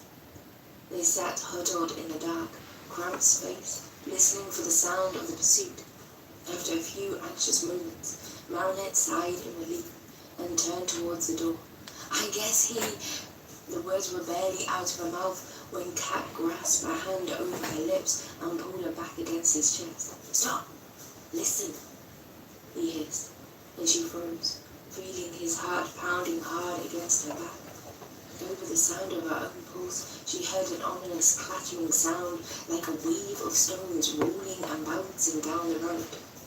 The noise grew and grew until it was like an avalanche all around them and the band shook with its passage. He held her breath, turning her face into his shoulder, trembling in terror.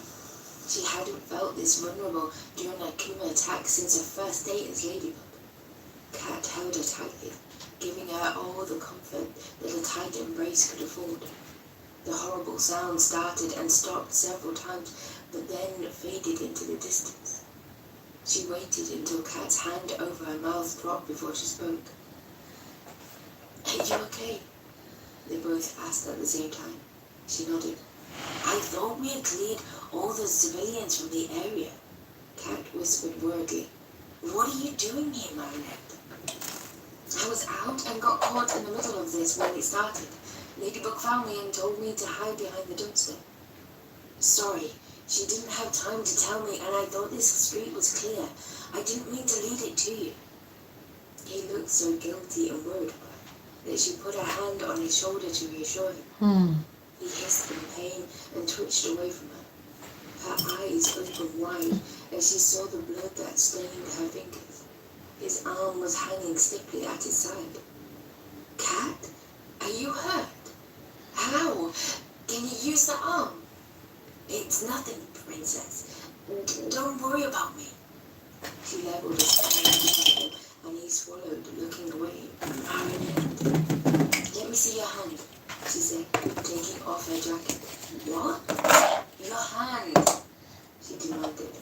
He held out the other hand to her, and his eyes widened in shock as she used his claws to tear the sleeve from her jacket and the body into strips. Marinette, that's your favorite jacket. Why? I can make a new one. I can't have my hero bleeding to death before Ladybug can fix things, she muttered, folding the strips into thick pads. The slice through the suit was clean of toxin, thank goodness, but the 12-centimeter long cut curved over the top of his shoulder and was bleeding freely. I need to get this pad into place to stop the bleeding. Can I peel back the torn part of your suit? It's probably gonna hurt. He nodded, breathing deeply as she lifted the leather-like material away from the wound and placed the pad over it before shifting the suit back over it. She could hear him growling softly from the pain, but could tell he was fighting, so subdued it so not to frighten her. "Can you move that arm?" She tried rolling his shoulder, but his arm still hung limply, and he hissed again. "That's what I'm afraid of." She quickly tied the sleeve into a sling and settled it around him. He gave her a lopsided grin, but pain still darkened his eyes. "You're amazing, Princess." His ring beeped its final warning all of a sudden. Kat grabbed her shoulder. "Marinette, I need you to turn around and not look, no matter what. Can you do that for me?" She nodded. She turned away from him, eyes closed and covered with her hands. "I trust you, Marinette," Kat said, and she felt the rush of his transformation behind her. There was a silence, about 2 heartbeats, and then a quiet, cranky voice whined. "Jeez, now! Explain later." Plagg, of course. She knew he couldn't reveal her identity, but there was still the risk he might say something that could let Kat know she was Ladybug. "Eat up quick, buddy." Kat's voice was softer, even though harsh with pain and almost familiar. No, she couldn't know. "Kat, is that?" "My Kwame, yeah. His name's Plagg." "Nice too. Well, hear you again, Plagg." "You too, Princess." The emphasis was soft, but pronounced enough for her to hear it. "Plagg!" Kat grunted from behind her. "Will the suit form over the pad I put on Kat's wound? You can't use that arm, and I don't want to risk tying it in place." "No problem," said the pony. "But I expect a week's worth of caramel after this, kid." You get it, Kat moaned. "Can you hurry up? This hurts a lot when I'm news." "You're not the only one who got sliced, kid. Give me the backup jeans too." Marinette tried to smother a giggle behind her hands. She knew she couldn't laugh at it, but hearing the interactions was pretty funny. Plagg really was different than Tiki. "And what's so funny?" Kat and Plagg asked. She just giggled more. "I didn't know your quarrel was such a sourpuss." Kat spluttered and Plagg cackled. "Oh, she's a keeper, kid. Don't let this one get away." "Oh, Plagg, claws out." She knew his transformation was complete, but Marinette waited for him to let her know when he was ready. He placed a gentle hand on her shoulder and gave it a light squeeze. "You can turn around now."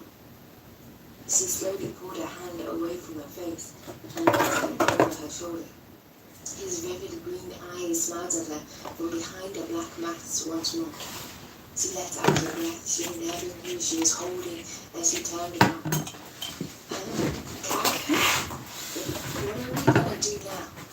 "First things first," he said seriously. "I have to get you somewhere safe. I don't want you in the line of fire." "Step away while you're with Ladybug," she nodded as she straightened the sling around his arm. He shook his head. "There's no guarantee that someone will go for me and not you, and I'm not sure how well I can defend you like this." His cat ears drooped as he sighed. "Some hero I am today." "Don't you dare," she growled. "You are Cat Noir. Nothing gets you down. We just need to think, that's all." "Think indeed. How was she gonna find a place to transform with Cat trying to keep us safe as Marinette?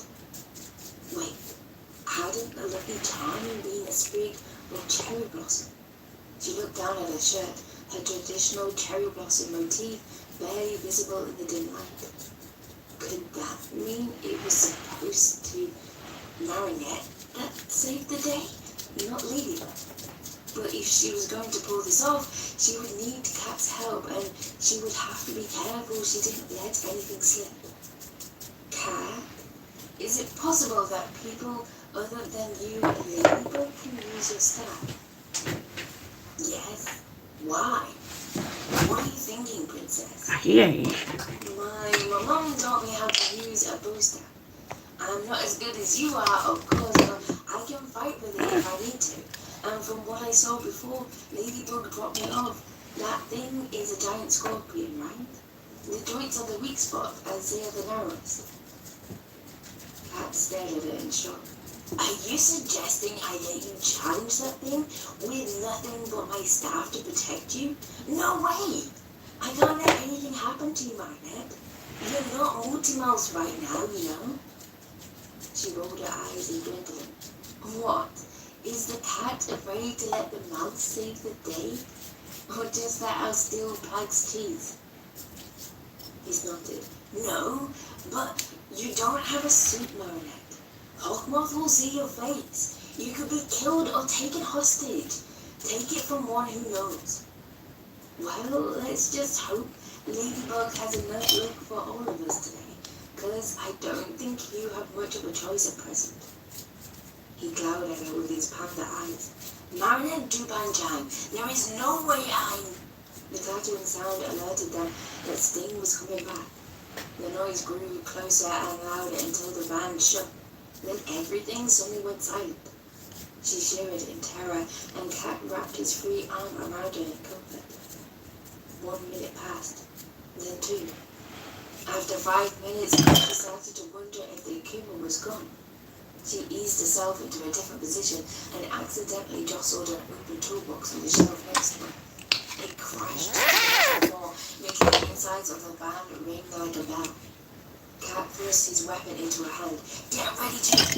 The top of the utility van was sliced away in a squeal of rending metal. Above them stood the Scorpion Akuma, the pointed butterfly symbol hovering in front of his face as he held his tail poised to strike. Give me your miraculous Cat Noir, and I will let the girl go free, he said in a dry, rattled hiss, reminding her of dead leaves blowing over stones. Go breathe either, Shadow Moth, Cat cried beside her. Sting leaned over. You're not at your best, I see. Why not take it easy on yourself and just hand over your pain? Your bug isn't here to protect you, and I'm sure you wouldn't want anything to happen to your little pet.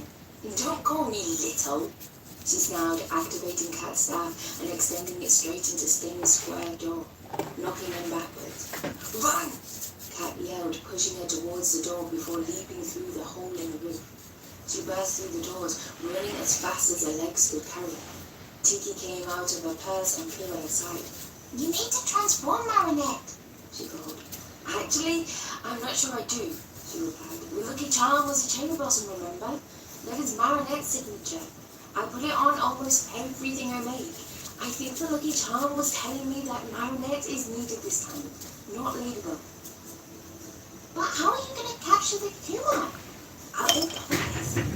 She had nearly made it to the end of the street when she heard a cry from behind her. Cat Noir flew over her and crashed into the wall of the shop on her right. That rumbled avalanche sound told her that Sting was coming up fast behind her. She rushed to Cat's side. He lay crumpled on the ground, struggling and failing to raise on his good arm. I'm sorry, Marinette, he gasped as blood trickled from a bad cut on his scalp. The sight of the dark blue rolling down his face stained the skin of his jaw and trembled, but not with fear. Marinette trembled with rage. She turned round, facing the nightmare that was barreling down on them. Cat's staff clenched firmly in her hands. Marinette, you need to run! No, I'm not killing you. But you could get killed! So could you. Now let me think. The giant scorpion was moving. The tail curved over his shoulder and ready to strike. The thought of Cat's injured fueled her anger, and everything became clear. She ran full speed at the Akuma, everything else disappearing except for the burn of her muscles and the space under the scorpion's body. As she drew close, she extended Cat's staff and slammed it right into the joints of the creature's legs as he ran right underneath her. She heard a rattling hiss, followed by an impact on the road behind her as she plowed through the remaining pairs of legs. Turning, she swung the staff hard against Sting's poisoned tail, knocking it to the monster's shoulder and slicing the strap of the bag he wore on his back. She didn't even hesitate long enough to watch the dark butterfly emerge. She leapt onto the Kuma back, hefted the repulsive tail with its deadly blade, and slashed at the butterfly as it started to flit away. The blade split the evil thing in half, and it turned white as it fell lifeless to the ground. Sting froze, but did not dissolve into the dark smoke to reveal the victim. That was right. She had thought that it was a combination of a Kuma and a monk. Marinette leapt down and walked around to face the frozen beast. Her muscles tense with suppressed rage. I know you can hear me, Shadow Moth. No one hurts Cat Noir when I'm around. I don't need a magic suit or Ladybug's partner to take down the worst you've got. You think I'm afraid of an insect like you? Just one hair on my cat's head and I will come for you myself. Exactly. There was a long pause for a moment before a white feather was released from the strap's bracelet around Sting's wrist, and the monster mounted away to reveal a young man in his early 20s. He blinked, looking around him in confusion before his eyes pointed to her. Ladybug? Marinette smiled. No, just someone helping out, I'm afraid. Are you okay? I think so. Good. Can you stay with Cat Noir over there while I go and find Ladybug? She still needs to fix things and she may have been hurt or something. Yeah, sure. Anything you say, miss. Marinette! Cat said from behind her. She glanced over at him and found he managed to prop himself against the wall behind him, clutching his injured arm. Marinette Dupanchan, hero of Paris. He snorted and nodded. Sure. I was just a mad girl with a borrowed stick. Now you stay put. I'm gonna go and see if I can find Ladybug to fix things. She took off down the street, round the corner, and behind the same dumpster she had started from. That was amazing, Marinette. Tiki cheered. You were so brave, taking on the Akuma with only Cat staff to protect you. She flew up to her face and gave her a quick cuddle. Just don't do that again, okay? Not without me at any rate. Sure thing, Tiki, but I need to fix things so I can get back to Cat. But as who? Marinette or Ladybug? Ladybug? She needs to apologize for not being there for him. Tiki, spots on. Back behind the mask, she swung up to the roof and went back to where she That has got a Cat proper from a circle slightly black different on it. angle. She landed beside the victim and Cat next to the wall. I got it from here, then, she told the victim. He nodded, looking guilty, and scurried off. Cat, are you okay? She asked worriedly. Marinette said you were hurt. Yeah, I can't move my arm. Where were you, LB? I was getting worried, but I couldn't leave Marinette alone with the Kuma. She sighed, pulling out a yo-yo. I got stuck somewhere as a civilian while Tiki recharged. There was a witness, so I couldn't just transform and get back to you. Sorry it took so long. Lucky charm. A roll of bandages landed in her hand. In seconds, Ladybug's cure was swirling through the city and over her partner. The tension in her gut eased as the pain was washed away from his face. Ah, that's much better, he sighed, rolling his former injured shoulder and flexing his claws fingered. The jacket she had used as bandages and slings was as good as new and lay folded on the ground. I guess I should get this back to Marinette, she said, picking it up and dusting any dirt off it. Ladybug, may I take it to her? Cat asked softly, holding out his hand. You've had a long day, Cat. You should go home and rest. He shook his head. No, this is something I need to do, LB. She saved my life, you know. His eyes took on a faraway look, and his smile was almost tender. Marinette was amazing, LB. She faced down that Super Akuma with just my staff, and it clicked in her eye. And then she told off Shadow Moth. And all without a mask or miraculous. I saw it, and I could barely believe it. She smiled slightly. Wow, that is incredible. I guess you can take it back to her this evening then. She handed the jacket to him. I'm really sorry I didn't get here in time, Cat. He shot her a grin and gave her shoulder a squeeze. Hey, it could have happened to me too. I was just lucky I was with someone I trusted when I needed to de-transform. If Marinette had seen me without the mask, she would have kept my secret, even if it made things awkward for a while. Her breath caught in her throat. Why would that make things awkward? Is she a relative or something? She knew that wasn't possible, but what could he possibly mean by awkward? Thank goodness, no. She goes to my school, that's all. Her mind froze. Cat Noir goes to my school. But you just said you trusted her. Why the thank goodness? Wait, was he blushing? No reason. You should get going. You're going to change back soon. No point in having 2 close calls in the same day. See you next patrol. And he was off like a shot. Why was he acting so embarrassed and talking so fast? She glanced around and found an alcove where she could de-transform back, giving Tiki a cookie. That's the last of them until we get back home. That's okay, Marinette, the Kwame replied. Was it just me, or was Cat acting weirder than usual? She asked. Cat just had a life-threatening experience, and you saved him. That is enough to cause anyone to act weird, isn't it? True, he said, twirling the end of her pigtails around her finger absent-mindedly. But he told me, Ladybug me, that he goes to my school. He shouldn't have done that. Marinette, you should know better than anyone that a miraculous ladybug fixes only the physical damage.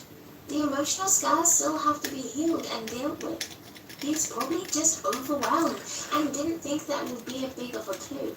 After all, hundreds of students go to your school, don't they? Yeah, it's just one more thing that's going to drive me crazy, I guess. As if Adrien and Cat weren't enough already, Tiki asked with a teasing smile. Tiki, she groaned. You know I'm trying to let Adrien go. I'm tired of not being able to be myself around him.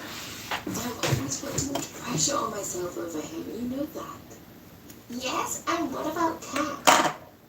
She swallowed hard, and her heart raced at how he had been worried for her. Had held her close in the van when they were hiding from Sting, and how he had wanted her to run when he couldn't protect her.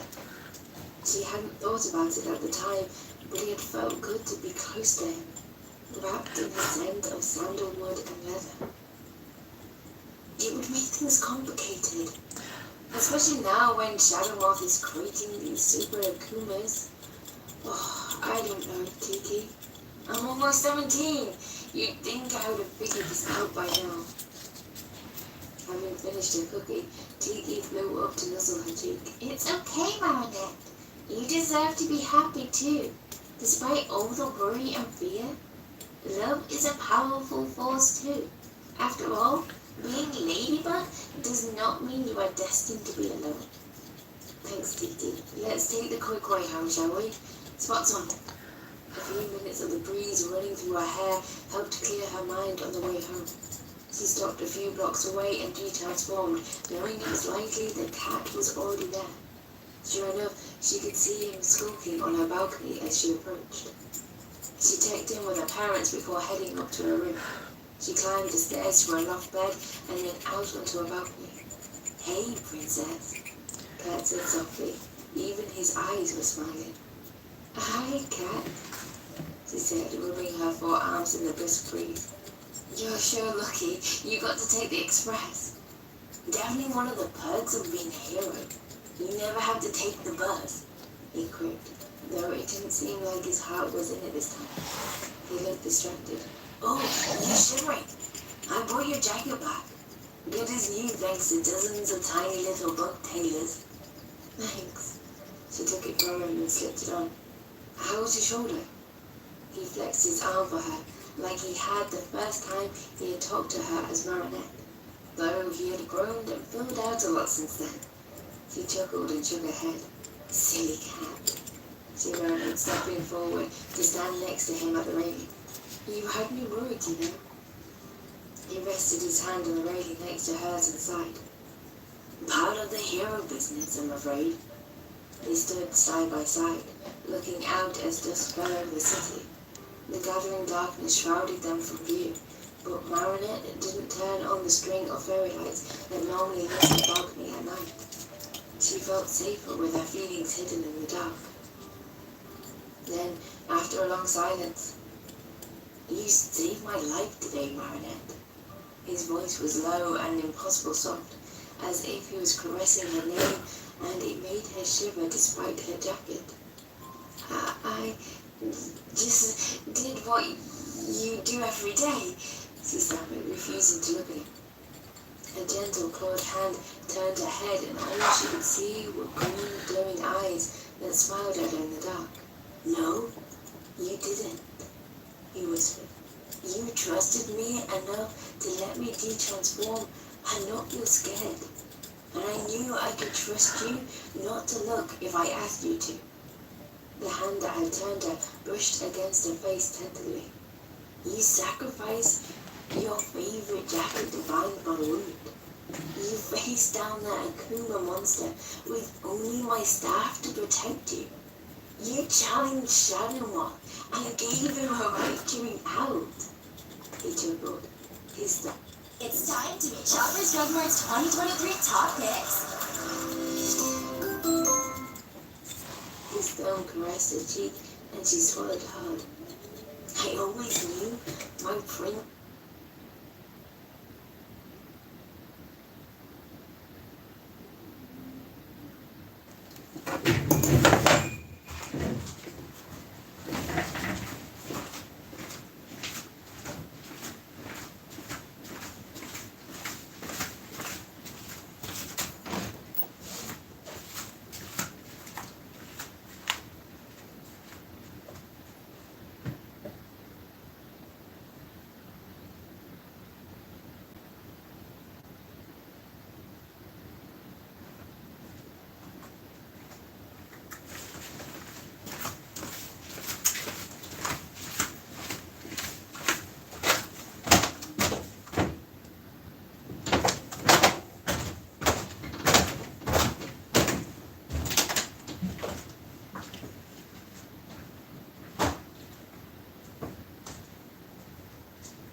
crisis averted. It was Mr. Tubbs.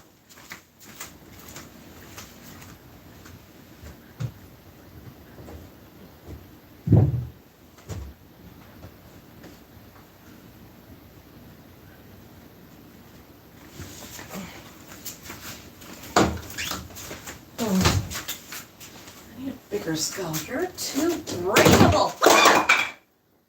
Oh, that would have been very bad. Whew. That'd have been very bad. You're too hollow. I need more Halloween decorations.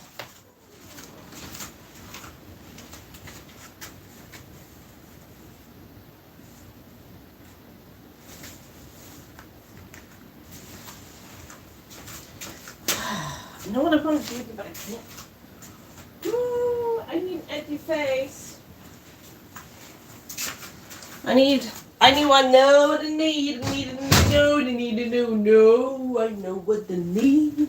I need to know, I know what I need.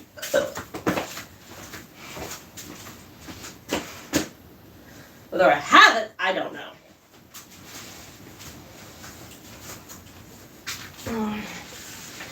Let's see now. I need a concave thing. The back of the head. Like this. But bigger. Okay. Alright, I'm gonna keep scraping this. Since it was brilliant and beautiful, but I never knew you had such fire in you, Anna.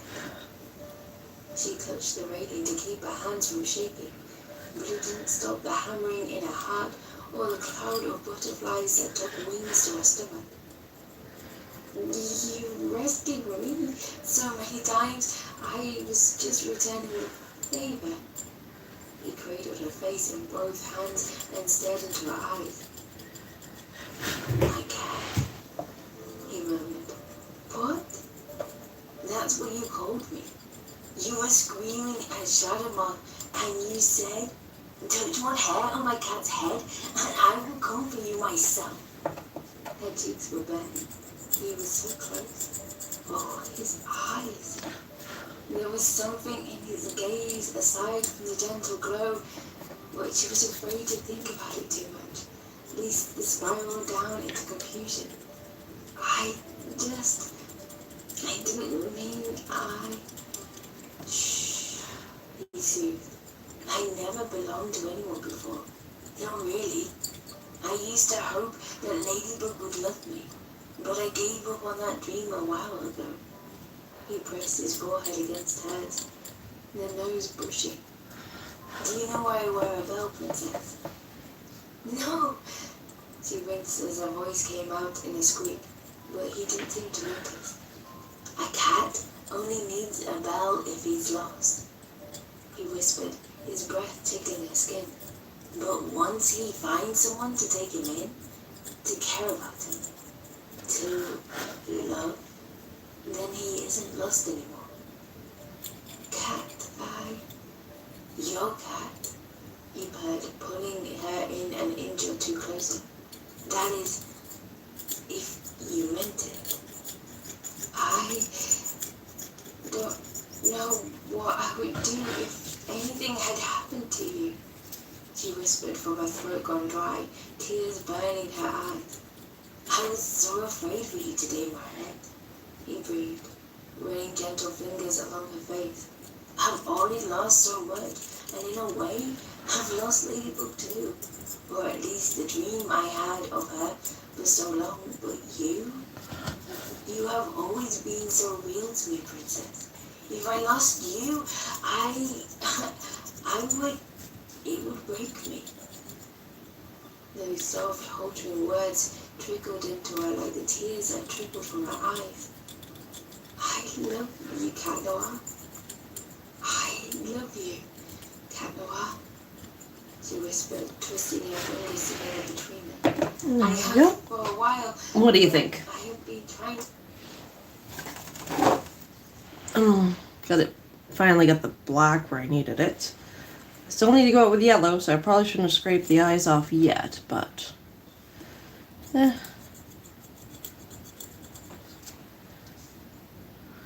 of like I'm gonna have to do a good lot on those teeth to get them clean. Like they're just stuck.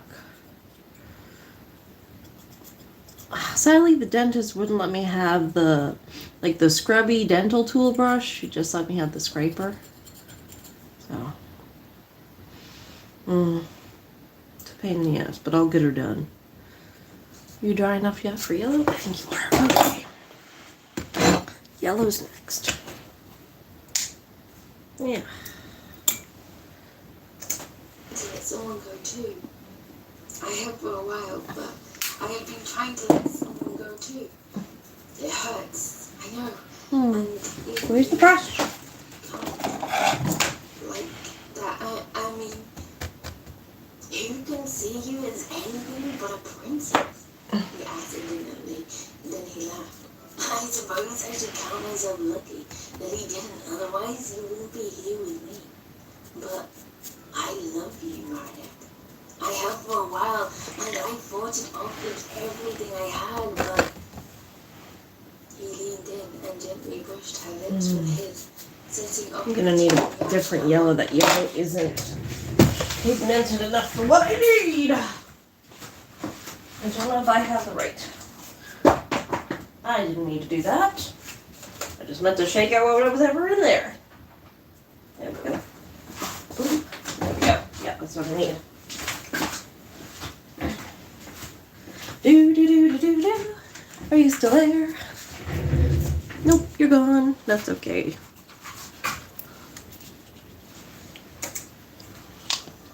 Today made me realize that I had to tell you because we don't know what is going to happen tomorrow. I didn't want to leave without letting you know how much I love you. Words had always been a downfall when it came to love. They were either a flood or a drought with nothing sensible in between.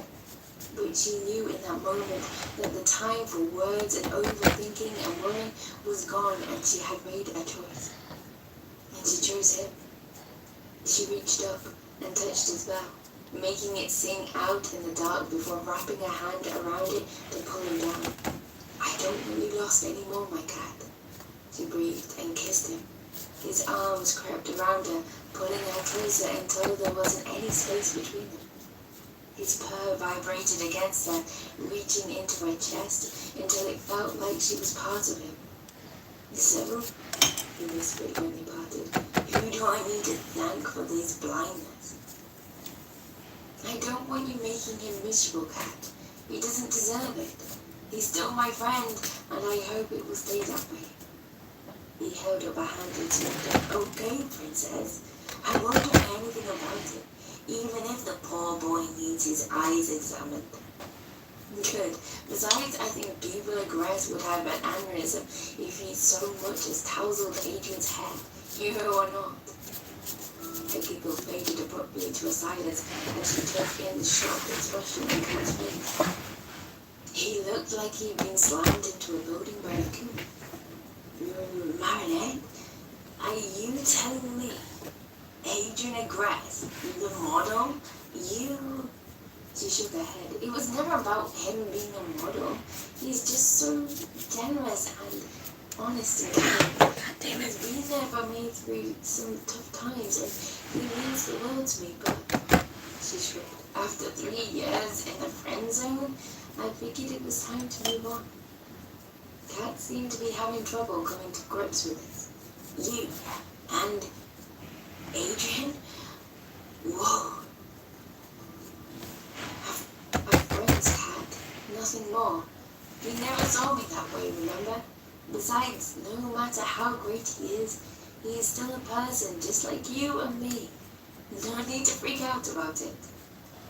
He pulled her close once more. I'm so sorry, Marinette. I never knew. You didn't deserve that. It's not your fault, Cat. He tied and rested her head against his chest. You don't have to feel sorry. It is what it is, and even though it hurt, it led me here to you. No, if it wasn't for Ladybug, I mean, She looked up at him with a frown. Was he trembling? Cat, what's wrong? He pressed his forehead to hers and let out a sigh. Marinette, I know we have hung out from time to time, but why do you think I knew I could trust you when I did transform today? Because you knew I was Multimouse that one time, and because we're friends, I guess. He shook his head gently, brushing her nose with his. We've been friends much longer than you know. More than friends. And if it wasn't for Ladybug, She reached up and cupped his face in her hands, pulling away just enough for her to see his eyes. He goes from school. We have been friends for longer than I know. No, I can't know. Cat, you can't tell me these things, remember? I need to. Who else would have done what you did today? Who else would I trust enough to let inside my suit? His eyes widened, his face darkened with a blush in the city light. I mean, that is, when I was injured, you... She giggled and blushed as well. I know what you meant, Cat. What if I get akumatized? I could reveal your identity or put you and your family in danger. You've never been akumatized, He said confidently. I would have remembered. Cat knew her favorite jacket. He knew she hadn't been akumatized. He went to her school. Friends. I'm so sorry, Marinette. I never knew. No, I can't know. She gasped, clutching her head, trying to bury the clues he had given her. I would never forgive myself if something happened to you because of me and Ladybug. Gentle hands pulled hers away from her head. Flag tells me once your mind has been given enough information, you can't really keep yourself from knowing. He kissed her cheek, purring like thunder in her ears. You always know both sides of me. Please, Marinette, I need you to see me. But why? Why risk your identity? I'm not worth that. He pulled her in for a kiss, strong and desperate and smelling of spices and a garden after the rain. You are worth everything, Marinette. He whispered, his breath brushing her lips like a shadow's kiss. You and Adrian. I never knew. If it wasn't for Ladybug, I'd trust you, Marinette. They were friends outside the mat. He went to her school. If it wasn't for Ladybug, I know I'm not good with jokes. The girl I'm in love with doesn't like them either. If it wasn't for Ladybug. She gripped his face and pulled back, staring deeply into his eyes. Adrian. She whispered, not daring to hurt him. His smile was so wide and happy, her breath caught in her throat. Hello, princess. All she could do was stare at him while her heart frantically tried to kickstart itself. She was pretty sure she wasn't breathing either. When she didn't respond, his smile shrank into something more worried.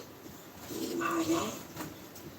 Sorry, she murmured faintly. I'm just struggling to fix it all together, I guess. Yeah, He chuckled nervously, rubbing the back of his neck. I guess it would be weird to find out you were letting go of someone in order to love someone else who turned out to be them, huh? You have no idea. He groaned, too aware of the irony of the situation. I wouldn't have guessed that you, Cat Noir, you are so different. Great. Now she was back to babbling incoherent sentences. Fantastic. The golden light of the city made her blush even darker. Yeah, well, being Cat Noir, here's a freedom I never had. Freedom to be crazy, wild, flirtatious, to feel, Marinette. But I never needed that with you. You have always let me be me. Whatever that means, I hope this doesn't change anything. That you still... He didn't finish his thought, and she could see the fear in his eyes. It cut her to the heart. Adrian? Cat? Of course not. She pulled him into a tight hug and heard his heart pounding just as fast as hers. I meant what I said earlier. That I didn't fall in love with you because you were a model. It is who you are inside that matters most to me. And that stays the same whether you are wearing the mask or not. She felt her cheeks burning. It's just strange to think that you, Adrian, love me. Call me your princess. My warrior princess, he said, pulling back to look down at her with a proud smile. You are amazing, Marinette. I've always known that, but I wish I had realized how I felt about you sooner. Me too. He leaned in, pressing his forehead against hers. But I guess it doesn't matter now, as long as I can call you mine. I was always yours, ever since you gave me your umbrella. He kissed her again, full of sweetness and hunger and longing. She melted into his kiss and ran her hands up into his hair, pulling him closer. Marinette knew there would be complications, problems, that she would need to tell him her identity sooner than she had ever planned. There would undoubtedly be breakouts and hurt feelings and misunderstandings, but he was worth it. This relationship, this love, was a rock in the storm, or her life, or she could be the same for him. Just for now, Marinette could kiss Adrian, her kitty, as the moon rose. This was a moment for Marinette, not later, and she intended to keep it. Thank you for listening to Warrior Princess. That was epic, wasn't it? It was beautiful. Make sure you smash that like button. Show me how much you love it. Show Sheikah how much you love her writing. Make sure you go and send her some love and check out her information down below. Comment down below what you think of it. And make sure you subscribe so you do not miss out on beautiful one-shots like this, series that are happening at the moment, and any goodies that are coming your way very soon. And I hope you look good, and I will speak to you soon. Bye.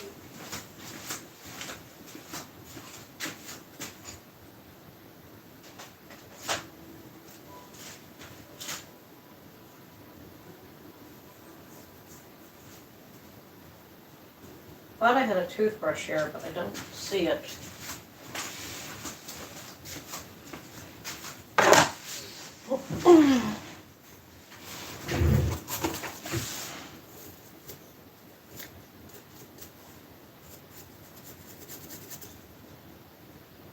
I don't know how to clean these damn teeth. They're at least visible now. Most of them are. That guy's still hidden.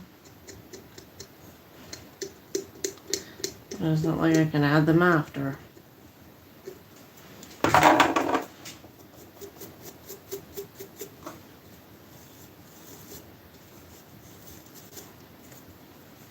I have the dentist appointment on the 5th. Think I should bring this in and see if she can clean them too.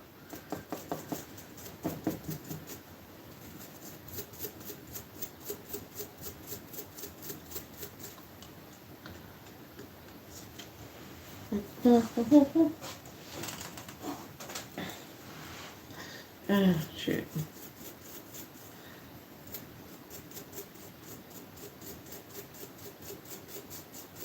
I might have to get soap. Shit.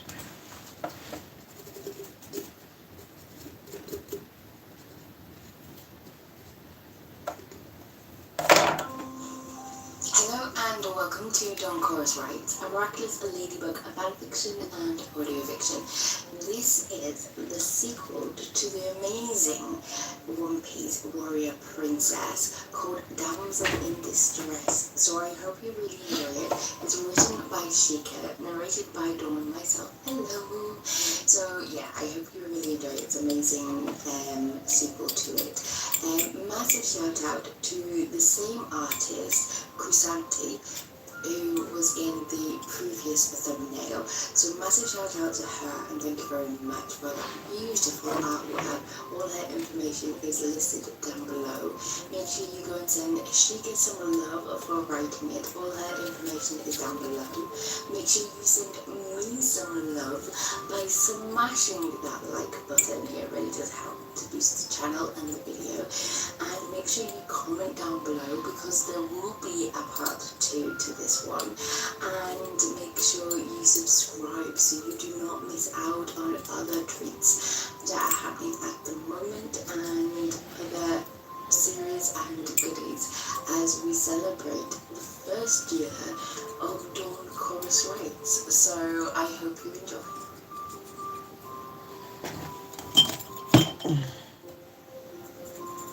Part 1. It was a long time before Adrian could pull himself away from Marinette that first evening. It had all the qualities of a lucid dream. The moon rose full and bright over the towers and the pinnacles of Notre Dame Cathedral, casting them in the pearly light that silvered her midnight hair and caused her jewel eyes to shine like stars. The sound of the city made for an orchestral background composed of distant talk, the rumble of traffic, and some old-fashioned music drifting them from a neighboring apartment. His princess lips tasted of chocolate almond cookies she had brought up for them, and the way she had whispered his name between kisses was everything. They sat side by side on the balcony floor, his arms around her shoulders as she leaned against him, one hand resting lightly on his chest. All he really wanted to do was keep holding her in his arms like this. Marinette was light, warmth, and kindness, and he found himself content to bask in her closeness like a sunbather. She loved him, both sides of him. He couldn't believe his luck, that this beautiful, sweet, thoughtful angel of a girl wanted him, had loved him for years. The thought sent cascades of warmth shivering through him as a blush took over his face. He leaned over and pressed a kiss to her silky hair. How do dentists do this? Cinnamon and something more personal that was so intoxicating it drew him in ever closer. He rubbed his nose against the cool softness of her tresses, and she stared slightly, cuddling closer to him with disappointing noises that delighted him. But it was getting late, and she was clearly exhausted after the events of the day. Gently, he shifted position and began stroking her cheek with his finger. "Princess, it's late and you need to sleep," he murmured, pulling her slowly upright to help her rouse her. "No, too cozy." Without opening her eyes, Marinette twisted her hand around his bow, lips pursed and frowning. The adorable pout he had ever seen. Without thinking, he leaned over and kissed those rosy, pouting lips until he smiled again.